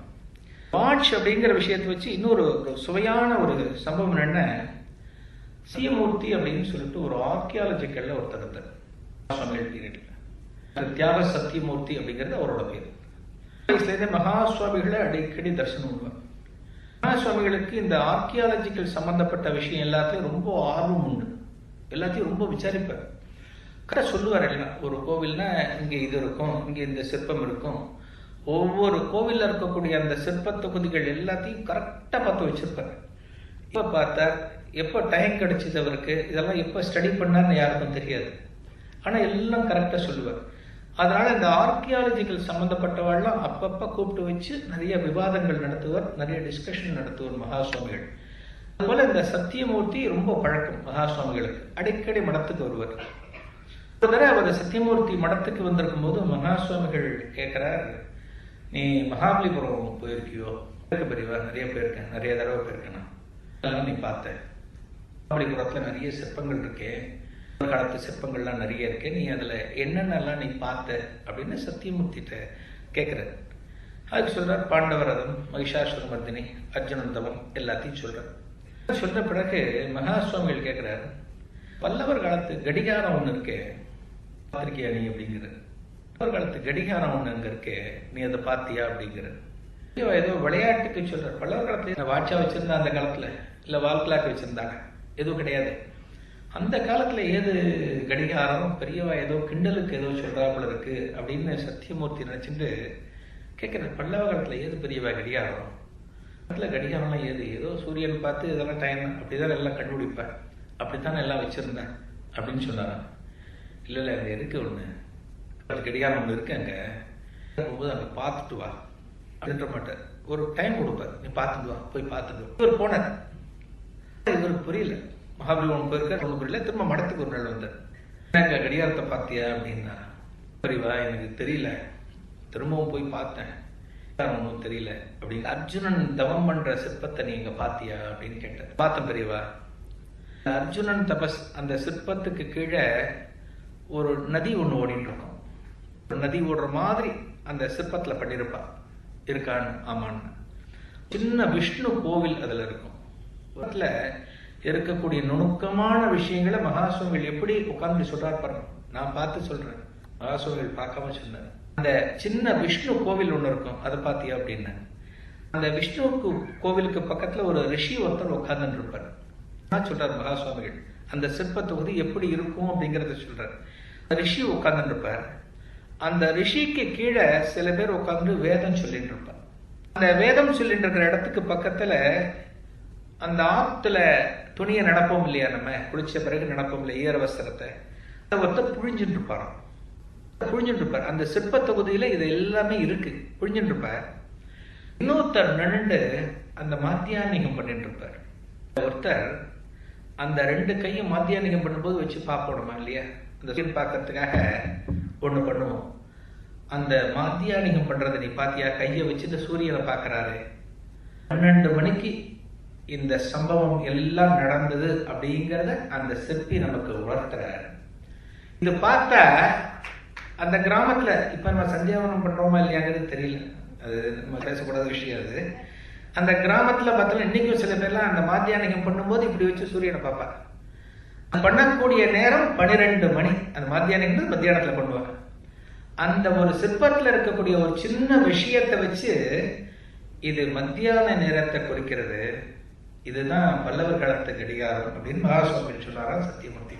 இப்போ அதாவது தொல்லியல் துறையில இருக்கும், நமக்கு தெரிய வேண்டிய இத்தனை விஷயங்களை மகா சுவாமிகள் என்ன நுணுக்கமா பார்த்திருக்காரு. ஒரு நதி ஓடுறது, ஒருத்தர் துணியை புழிஞ்சுட்டு இருக்கார், ஒரு ரிஷி உட்கார்ந்துட்டு இருக்கார், ஒரு வேதம் சொல்லிட்டு இருக்கார், ஒருத்தர் மத்தியானம் பண்ணிட்டு இருக்கார், அந்த கையை வச்சு ஒருத்தர் பார்த்துட்டு இருக்காருன்றது 12 மணி அப்படிங்கிறது எந்த அளவுக்கு மகா சுவாமிகள் கவனிச்சிருக்க முடியும். அதுதான் மகா சுவாமிகளோட மிகப்பெரிய அப்சர்வேஷன்ன்றது. மகாபலிபுரத்துல இருக்கிறது மட்டும் இல்லை, ஒரு மாயவரத்தில் இருக்கிற ஒரு சாதாரண மாமி கூட என்ன நினைச்சிட்டு இருக்கா அப்படிங்கிறது மகா சுவாமிகள் ரொம்ப அழகா கணிச்சு சொல்லுவார். ஒரு தடவை மாயவரத்துல இருந்து ஒரு மாமி அடிக்கடி மடத்துக்கு வருவா. மகா சுவாமிகள் தரிசனத்துக்காக அடிக்கடி மடத்துக்கு வருவா. அந்த மாமி ஒரு தடவை காஞ்சி மடத்துக்கு வந்திருக்கா. அது வந்தோடனே அந்த சிஷ்யாளுக்கெல்லாம் தெரியும் இந்த மாமி யாரு, அடிக்கடி வரக்கூடியவா அப்படிங்கிறது தெரியும். அது உடனே பெரியவகிட்ட ஒரு கேள்வி கேட்கணும் இந்த மாமி சொல்ற, இந்த சிஷ்யாள்கிட்ட சொல்றாரு, என்ன கேள்வி மாமி, என்ன கேட்க போறீங்க? அப்பல புளிய மரம் இருக்கு, நிறைய புளிய மரம் இருக்கு, 4 வருஷமா காய்ப்பே இல்லை, ஒரு புளியங்காய் கூட இல்லை, இது மகாசுவாமிகிட்ட கேட்கணும். மாமி ரொம்ப கோபம் வந்துடுது. மகாசுவாமிகிட்ட போனா இந்த பூஜை எப்படி பண்ணணும், இந்த விரதம் எங்க இடத்துல வருது, இது எப்ப ஆரம்பிக்கணும், இந்த மாதிரி கேள்வியை கேட்கறத விட்டு எங்க புளிய மரத்துல புளியங்காய் வரல, எங்காவது தென்னந்தோப்புல தென்னை மரம் காய்க்கலாம் சொன்னா என்ன மாமி, அவரோட நேரத்துல எதுக்கு வேஸ்ட் பண்றேன், இதெல்லாம் எப்படி நீங்க அவர்கிட்ட இதெல்லாம் கேட்கக்கூடாது அப்படின்னு அந்த சிஷ்யர் சத்தம் போட்டு கோபமா பேசிட்டு இருக்க. ஒரு ஓரமா எங்கேயும் இன்னும் சன்னிதானத்துக்கிட்ட வரல, மகாசுவாமிகள் எங்கேயோ உட்கார்ந்துட்டு இருக்க, அந்த இடத்துக்கிட்ட இன்னும் கேட்டுட்டு இருக்கான். மகாசுவாமிகள் இங்கேருந்து பார்த்துட்டு ஒரு சிஷ்யன் நினைச்சு அந்த மாமிட்ட என்ன கேட்டான்னு கேட்டுடுவா அப்படின்னு சிஷ்யன் போனான். போய் அங்க கேட்டுன்னு சொல்றான், அந்த புளியந்தோப்புல புளியங்காயே காய்க்கலையா பெரியவா, ஏன்னு கேட்கறா அப்படின்னு அப்படியே ஒப்பிச்சான். மாமி இங்க கூப்பிடு அப்படின்னா, மாமி இங்க கூப்பிடுவா அப்படிங்கிறான். பக்கத்துல அந்த மாமி வந்தோடனே அதே புராணத்தை பெரியவாட்டி சொன்னான், பெரியவா இங்க புளியந்தோப்புல புளியங்காயே காய்க்க மாட்டேங்கிறது 4 வருஷமா அப்படிங்கிற கேட்கறா. புளிய மரத்து பிசாசுன்னு கிராமத்துல ஒண்ணு சொல்லுவா, கேள்விப்பட்டிருக்கோ நீ அப்படின்னு அந்த மாமிகிட்ட கேட்கறான். பெரியவா, அதாவது புளியந்தோப்பு மரத்துலாம் பிசாசு இருக்கிறதா கிராமத்துல சொல்லுவா, நான் நிறைய கேள்விப்பட்டிருக்கேன், ஊர்ல நிறைய சொல்லுவா அப்படின்னு அந்த மாமி சொல்றேன். அது பெரியவா சொல்றா, உன்னோட குடும்பத்துல ஏதோ ஒரு தலைமுறையில ஒரு பொம்மநாட்டி அங்க இருக்கிற ஒரு கிணத்துக்குள்ள விழுந்து தற்கொலை பண்ணிட்டு இருக்க, அந்த இது சுத்தின்றே இருக்கிறதுனால இந்த மாதிரி ஆகிறதுன்னு மகாசுவாமிகள் ஒரு தீர்வு சொன்னாங்க. அந்த மாமிக்கு ஆச்சரியம் அதிர்ச்சி தாக்க முடியல. பெரியவா, என்னோட மாமனோட அப்பாவுக்கு ஒரு மூத்த சம்ஸ்தானம் ஊத்தி இருந்தேன், ரொம்ப டார்ச்சர் பண்ணிட்டாலாம். என்னோட மாமனோரோட அப்பா ரொம்ப சித்திரவதை பண்ணிட்டார். அந்த பெண்மணி சித்திரவதை தாங்க முடியாம ஒரு நாள் அந்த கிணத்துல தற்கொலை பண்ணிட்டதா சொல்லுவார் அப்படின்னு சொன்ன பிறகு மகாசுவாமிகள் சொல்றாராம், ஆனந்தாண்டவரம் ஊர் பக்கத்துல இருக்கு, எங்க இருக்க, அவரை பார்த்து கேளு, பரிகாரம் என்ன பண்ணணும்னு சொல்லுவார். மாந்திரிகர் என்ன பரிகாரம்னு சொல்லுவார். அப்புறம் ராமேஸ்வரம் போயிட்டு ஒரு திலஹோமம் ஒன்று பண்ணிவிடு, நன்னா காய்க்கணும், கடைசியாக நன்னா காய்க்கணும் அப்படின்னு மகாசுவாமிகள் ரொம்ப நகைச்சுவை அழகு ஒரு தீர்வும் சொல்லுவார். அதுக்கான பிரச்சனை என்னன்றதும் தெளிவுபடுத்துவார். சொன்ன பிறகு அந்த அம்மா கிளம்பி போயிட்டார். கரெக்டாக கிளம்பி போய் இதெல்லாம் பெரியவா சொன்னதெல்லாம் முடிச்ச பிறகு பார்த்தா புளியம்பழம் நிறைய காய்க்க ஆரம்பிச்சுடுது. 4 வருஷமா புளியங்காய் இல்லாம இருந்த அந்த தோப்புல புளியங்காய் நிறைய காய்க்க ஆரம்பிச்சு முதல் எடுத்த அந்த புளியங்காயை மகாசுவாமிகள்கிட்ட அவ இதுக்கு கொடுத்தாலும் மடத்துக்கு வச்சு போட்டு அந்த மாமி ரொம்ப அழுதுட்டே சொல்லலாம், ஒரு நாளா எங்க குடும்பத்துல வேற சில சிக்கல்களும் இருந்தது, ஆத்மா துராத்மா இப்படி போனதுனால இதெல்லாம் இருக்குமோன்னு எனக்கு இப்ப தோன்றது, அந்த ஆத்மாவையும் நீங்க சாந்தி பண்ணிட்டீர்கள் பெரியவ, நீங்க பண்ணின நீங்க சொன்ன இந்த வழிகள்னால இந்த ஹோமத்துல இது எல்லாமே சாந்தி ஆயிடுது, என் குடும்பத்துக்கும் ரொம்ப நிம்மதியா இருக்கு பெரியவான்னு புளியங்க சமர்ப்பணம் பண்ணிட்டு கிளம்பிட்டலாம். அது கொஞ்சம் யோசிச்சு பார்த்தோன்னா நிறைய துர்மரணங்கள்லாம் நிறைய இருக்கு இந்த காலத்துல. ஏதோ ஒரு வகையில் யாரோ தெரிஞ்சவளோ ஃப்ரெண்டோ ஏதோ ஒரு துர்மரணம். எல்லாத்துக்கும் காரணம் பார்த்தேன்னா மனுஷாரோட குணம் தான். ஒரு அடிப்படையான அந்த குணம், அது இந்த குணம்னா ஒரு ஹிம்சையா இருக்கலாம், ஒரு அடக்குமுறையா இருக்கலாம், ஈகோவா இருக்கலாம், நீ பெரியவனா நான் பெரியவனா, ஏதோ ஒண்ணு இன்னொருத்தரோட மனசை பாதிக்கும். மனசு பாதிக்கும் போது தான் இந்த மாதிரி சில அவலங்கள்லாம் நடக்கும். அது வந்து எப்பவுமே நம்ம இடம் கொடுக்க கூடாது. குவாலிட்டி, நம்மெல்லாம் பக்தி மார்க்கத்துல இருக்கோம் அப்படின்னா நல்ல குவாலிட்டி நமக்கு இருக்கணும். நல்ல குவாலிட்டியை நாம வளர்த்துக்கணும். நம்ம கேட்கிறோம் படிச்சோம் அப்படின்னு விட்டுறக்கூடாது. அதெல்லாம் இம்ப்ளிமெண்ட் பண்ணணும். அதெல்லாம் நம்ம செயலாக்கம் கொண்டு வரணும். கிரகதோஷம் சொல்றோம். கிரகத்தோட நிவர்த்திக்கும் பரிகாரம் இருக்கு. எல்லாத்துக்கும், நம்ம எல்லா கஷ்டத்துக்குமே இன்னைக்கு ஒரு தீர்வு இருக்கு. இந்த யாரையும் தொந்தரவு கொடுக்காம நம்ம வாழ்றதுக்கு நம்ம கத்துக்கணும். முக்கியமான வாழ்க்கையில ஒரு பெரிய குவாலிட்டி என்னன்னா, நாம வாழ்றது நமக்காக மட்டும் இல்லை, மிச்ச வாழ்க்காகவும் நாம நினைச்சுட்டு நம்ம வாழணும். ஒரு வியாபாரி ஒருத்தர் இருந்தார். வியாபாரி பக்கத்துல ஒரு மளிகை கடை, ஒரு தங்க நகை கடை. மளிகை கடை வச்சிருக்கிறவன் தங்க கடை வச்சிருக்கிறவன் பார்த்து ரொம்ப பொறாமப்படுவான். இவ்வளவு வசதியான சரக்கெல்லாம் இவன் பக்கத்துல வச்சிருக்கான், வியாபாரம் பண்றான், இந்த டொட்டர் இருந்தா எப்படி இருக்கும், இவன் தோரம்பருப்பு உப்பு புளி தான் வச்சுட்டு இருக்கான், அதெல்லாம் என்ன காசுக்கு போகும், இருந்தா நல்லா இருக்குமே அப்படின்னு நினைச்சிட்டு இருக்கும்போது ஒரு அந்த தங்க நகைக்கடை வியாபாரி எங்கேயும் கஷேத்ராடம் போகணும். கதவை போட்டுட்டு சாவியை இவன்ட்ட கொடுத்தான். யாரு திருடனும் அவன்கிட்டயே சாவி கொடுத்தான். என் கடையை கொஞ்சம் பத்திரமா பார்த்துக்கோ, நான் 1 மாசம் ஆப்பிடுறேன்னு சொல்லிட்டு போனான். 1 மாசம் கழிச்சு வந்து சாவியை வாங்கி உள்ள திறந்து பார்த்தா தொடச்சி விட்ட மாதிரி இருக்கு கடை. கடையில ஒண்ணுமே இல்லை, நகையில இதையும் காணுமே. அடிக்கடி எலி சத்தம் கடையில் நிறைய கேட்டுது. எலி வந்து எல்லா தங்கத்தையும் சாப்பிட்டு எடுத்து போல இருக்கு. எலி சத்தம் கேட்குமே சந்தேகமா இருந்தது அப்படின்னு மளிகை கடை சொன்னான். என்ன பண்ணுவான், தங்க வியாபாரி நேரம் பஞ்சாயத்துக்கு போயிட்டான். அந்த கிராமத்து பஞ்சாயத்துக்கு தன்னோட குறைய சொல்றதுக்காக போனோம். பஞ்சாயத்துல தீர்ப்பு சொல்லக்கூடியவர் கொஞ்சம் விவரமானவர். அவர் மளிகை கடை வியாபாரியை கூப்பிட்டு கேட்டார், என்னப்பா உங்ககிட்ட தான் சாவியை கொடுத்தார் அப்படின்னு சொன்ன பிறகு, இல்ல எலி சாப்பிட்டுருக்கும் போல இருக்கு. அவர்த்தையும் சொல்லியிருக்கான், பஞ்சாயத்து தலைவர்த்தையும். ஆமா எலி சாப்பிட்டுருக்கும் போல இருக்கு, அந்த பஞ்சாயத்தை க்ளோஸ் பண்ணிட்டேன் ஓடிட்டு இருக்கு. ஏதோ தங்கத்தை வாங்கி ஒரு வியாபாரத்தை ஆரம்பிக்கிறோம். அடுத்த கஷேத்ராடம் போகும்போது அந்த தங்கத்தெல்லாம் பத்திரமா ஒரு இடத்துல சேஃப்டியா வச்சுட்டு மளிகை கடை வியாபாரிகிட்ட கேட்கறான், கஷேத்ராடம் போறேன், மகள நிறைய கோவில்லாம் அயோக்கியனும் கோவில பார்க்கலான்னு சொல்லி கூப்பிட்டான்னு வியாபாரி.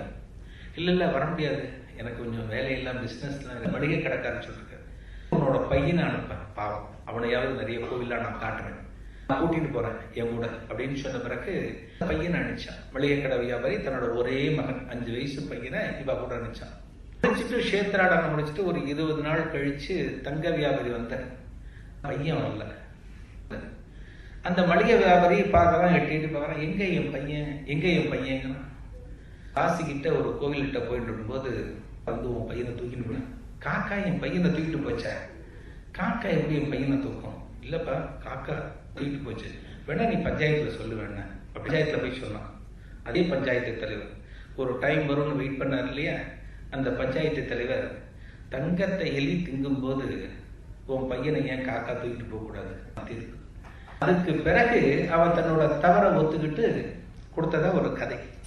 இதுக்காக இந்த கதைன்னா, இதுவுமே நமக்கு கிடைக்கணும் அப்படின்னா தான் கிடைக்கும். எந்த பாக்கியமா இருந்தாலும் சார், தங்கம் உங்கள்கிட்ட இருக்கணும்னா தான் இருக்கும். இது நல்ல தங்கம் அப்படிங்கிறதுனால அவனுக்கு திரும்ப கிடைச்சது. அந்த வியாபாரிக்கு காஞ்சி மடத்துல வாசல்ல இருக்கக்கூடிய ஒரு பூக்காரிக்கு ஒரு பாக்கியம் கிடைச்சது.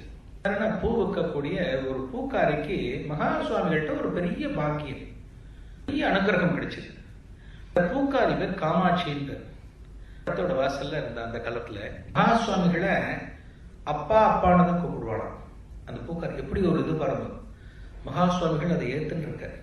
மகாசுவாமிகள் எதுவும் சொல்ல மாட்டார், அப்பா அப்பான்னு தான் கூப்பிடுவாங்க. மகாசுவாமிகள் சிரிச்சபடியே அனுகிரகம் பண்ணுவாராம், எதுவும் சொல்ல மாட்டாங்க. அந்த பூக்காரி என்ன பண்ணுவாள்னா, டெய்லி ஒரு கூட பூவை மகா சுவாமிகளுக்கு அபிஷேகம் பண்ணணும்னு சொல்லிட்டு சமர்ப்பிப்பாள். ஒரு கூட பூவை டெய்லி கொடுத்துருவாளாம். மகா சுவாமி என்ன பண்ணுவார்னா, நீ எல்லாம் வியாபாரம் முடிச்ச பிறகுதான் என்கிட்ட கொடுக்கணும், நீ என்கிட்ட கூட கொடுக்குற அப்படிங்கிறதுனால உன்னோட வியாபாரத்தை நீ கெடுத்துக்க கூடாது, வியாபாரம் நல்லபடியா போகணும், அதுக்கு பிறகு நீ வந்து கொடு அப்படின்னு மகாசுவாமிகள் சொல்லி வந்திருக்காரு. பெண்மணிக்கு அந்த காமாட்சிக்கு என்ன ஒரு பெரிய அனுகிரகம் அப்படின்னா, மடத்துல வந்து மகா சுவாமிகளை எல்லா நேரத்திலையும் நம்ம பார்க்க முடியாது. சயனத்தில் இருக்காரு, மத்தியானம் நித்திரையில் இருக்காரு, நம்ம பார்க்க முடியாது. மடத்துலேயே சொல்லிவிடுவோம், வெயிட் பண்ணுவோம், ஒரு 4 மணிக்கு வருவார், இங்கே உட்காருவோம் அப்படின்றவார். இந்த காமாட்சி நேர போகலாம், மகாசுவாமிகள் இருக்கக்கூடிய படுத்துன்ற இடத்துக்கு நேர போய் மகாசுவாமிகள் பார்த்து வரலாம். அந்த ஒரு அனுகிரகத்தை மகாசுவாமிகளே அந்த காமாட்சிக்கு கொடுத்துருது. பெண்மணிக்கு அப்படி ஒரு சலுகை, அப்படி ஒரு பக்தை. எப்படிப்பட்ட ஒரு பக்தையா இருந்தால் இப்படி ஒரு அனுகிரகம் கிடைச்சிருக்கும்? மகாசுவாமிகள் அதை புரிஞ்சுக்காமல் அந்த அனுகிரகத்தை கொடுத்துருப்பார் அந்த பெண்மணிக்கு.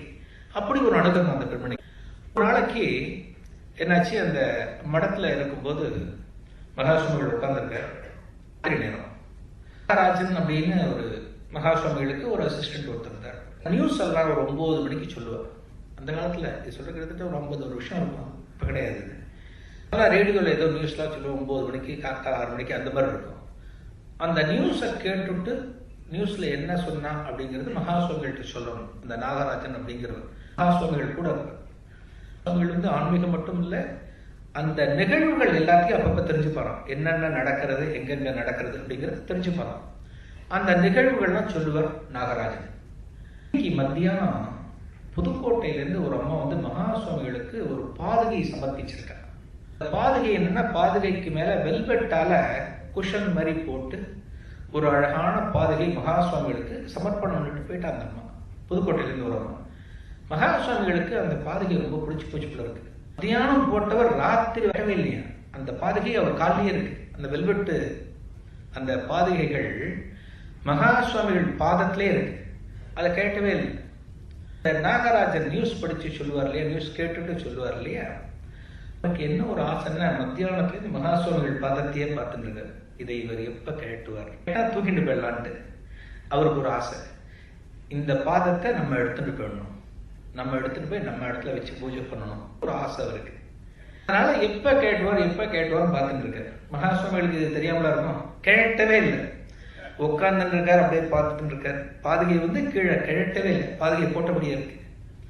9:45 மணிக்கு அந்த பூக்காரி காமாட்சி உள்ளவர் மகாசுவாமிகள் பக்கத்துக்கு உள்ளவர். மகாசுவாமிகளுக்கு நமஸ்காரம் பண்ணி எல்லாம் முடிச்ச பிறகு பாதுகையில கேட்டினாலும், எடுத்துக்கோ, சீக்கிரம் எடுத்துக்கோ அப்படின்னாரு. ஏன்னா நாகராஜன் எடுக்கிறதுக்கு காத்துட்டு இருக்காரு, மகாசுவாமிகளுக்கு தெரிஞ்சிருக்கு. எடுத்துக்கோன்னு சொன்ன பிறகு அந்த காமாட்சி கண்ணில் தண்ணியோட அந்த பாதுகைகள் எடுத்து கண்ணில் ஒத்துட்டு மடிய இதயத்தோட அந்த காமாட்சி. நாகராஜன் பார்க்கிறார், சொல்ல முடியல அவருக்கு. பாதுகைகள் நீ வச்சு நீ என்ன பண்றீங்க, பூஜை பண்ணுங்க அப்படின்னு மகாசுவாமிகள் ஒரு அனுகிரகம் பண்ணி அந்த பூக்காரி அடிச்சாங்க. பூக்காரிட்ட அப்புறம் சில பேர் கேட்டாலும் அந்த பாதுகைகள் மட்டும் என்கிட்ட கொடுன்னு மகா பெரியவ பக்தர் பல பேர் கேட்டாலும். சாதாரணமான ஏழை பூக்காரி சார் அவர். எத்தனை லட்சத்துக்கும் வித்திருக்கலாம் இல்லையா, எனக்கு கிடைச்ச பொக்கிஷன் இது, எத்தனை லட்சம் கொடுத்தாலும் இதுக்கு ஈடாகுமா இது. அது கடைசி வரைக்கும் அந்த பாதுகைகள் வச்சு பூஜை பண்ணாங்க. மகாசுவாமிகள் சித்தியான பிறகு கூட சமாதியை அலங்கரிக்கிறதுக்காக பூ இவ கொடுத்திருந்தாங்க. 94க்கு பிறகும் மகாசுவாமிகளுக்கு அங்க கொடுத்திருந்தாங்க, அந்த அதிஷ்டானத்துக்கு கொடுத்திருந்தாங்க. மகாசுவாமிகள் இருக்கும்போது இந்த கூடையில பூ கொண்டு வந்து கொடுத்த பிறகு நம்மத்துக்கு பக்கத்துல இருந்து ஒருத்தர் ஒரு பட்சணம் போட்டு ஒரு டப்பா கொடுக்குறான்னு வச்சுக்கோங்க, போட்டு பத்தில் பண்ணியிருக்காங்க. நம்ம திரும்ப அந்த டப்பா கொடுக்கும்போது வெறும் டப்பா கொடுக்க மாட்டோம். நம்மள ஏதோ அதிர்ஷ்டம் பண்ணிருப்போம், அது 15 நாள் எனக்கு வீடாக போயிருக்கும், அது 2 போட்டு கொடுத்து விடுவோம் அவளுக்கு, சரி அவளும் அனுபவிக்கிட்டமே போட்டு கொடுத்து விட்டுருவோம். அது மாதிரி இந்த கூடை வந்த பிறகு மகாசுவாமிகள் அந்த பூக்கூடையை வெறுமனை அனுப்ப மாட்டாராம். ஒரு 4 பழத்தை போடுவாராம், ஒரு முந்திரி பாக்கெட் போட்டு எடுத்துட்டு போ அப்படின்பாராம். அவ எடுத்துட்டு போவா பூக்காரி. அந்த பூக்காரி அன்னைக்கு ஒரு நாள் அதிஷ்டானத்துல பூக்கள்லாம் கொடுத்துட்டு சொல்றாங்க, மனசுக்குள்ள வேண்டுற, உன் சந்நிதிக்கு முன்னாடி வரும்போது நானும் பழங்களும் போட்டு அனுப்புவேன், இப்பார் பூவை கொடுக்கறேன், வெறும் கூடையா நான் தூக்கிட்டு போயிட்டு இருக்கேன். என்ன இவ சொன்ன நேரத்துல அந்த அதிஷ்டானத்துல இருந்து ஒரு செம்பருத்தி பூ அப்படி பக்குன்னு பறந்து இவ கூடைகள் விழுந்துதான் சார். பூக்காரிக்கு எப்படிப்பட்ட ஒரு அதிர்ஷ்டம் வரும். அதாவது மகா சுவாமிகள் சத்திய ஸ்வரூபமா இன்னைக்கும் இருக்கார் அப்படிங்கிறதுக்கு இதெல்லாம் ஒரு நிர்தாட்சியமான உதாரணங்கள். கண்ணுக்கு நேரம் இதெல்லாம். மகா சுவாமிகள் சித்தியான பிறகு நான் இன்னைக்கும் இருக்கேன், என்ன வேண்டினாலும் நான் உனக்கு கொடுப்பேன் அப்படிங்கிற மாதிரி மகா சுவாமிகள் அந்த ஒரு செம்பருத்தி பூவை அவ கூடையில போட்டு காமிச்சாங்க. அதுக்கு பிறகு மகா சுவாமிகள் அந்த இல்லை அப்படின்னா அந்த பூக்காரிக்கு ஏற்றுக்க மாட்டாளாம். சாமி இருக்கார் அன்னைக்கும், சாமி இன்னைக்கு இங்கே இருக்கார் அப்படின்னு தான் சொல்லுவாளாம். யாரும் மகா சுவாமிகள் சித்தி ஆயிட்டாருன்னு அந்த பூக்காரிட்ட சொல்லக்கூடாதாம். சொன்னால் கோபம் வருமா. மகா சுவாமிகள் இங்கே இருக்கார், இங்கே தான் இருந்துட்டு இருக்கார் அப்படிங்கிறத சொல்லணுமா அந்த பூக்காரிக்கு. பூக்காரிக்கு இருக்கக்கூடிய அந்த பக்தி உணர்வு வந்து மகா சுவாமிகள் முழுக்க அங்கீகரிச்சுட்டு அவளுக்கு அப்படி ஒரு பாக்கியத்தை கொடுத்துருக்காரு. பாதுகை கொடுத்த தான் இல்லாத போதும் ஒரு செம்பருத்தி பூவை போட்டு தன்னோட அனுகிரகத்தை கொடுத்துருக்காரு. இந்த நிகழ்வை இத்துடன் நிறைவு செய்து கொள்ள நினைக்கிறேன். இருந்து மகா சுவாமிகள் மகிமைகள் என்கிற நிகழ்ச்சியை கேட்ட அனைத்து பக்த கோடிகளுக்கும் மகா சுவாமிகளின் அருள் பரிபூர்ணமாக கிடைக்க வேண்டும் என்று பிரார்த்தித்து விடைபெறுகிறேன். நன்றி, வணக்கம். நண்பர்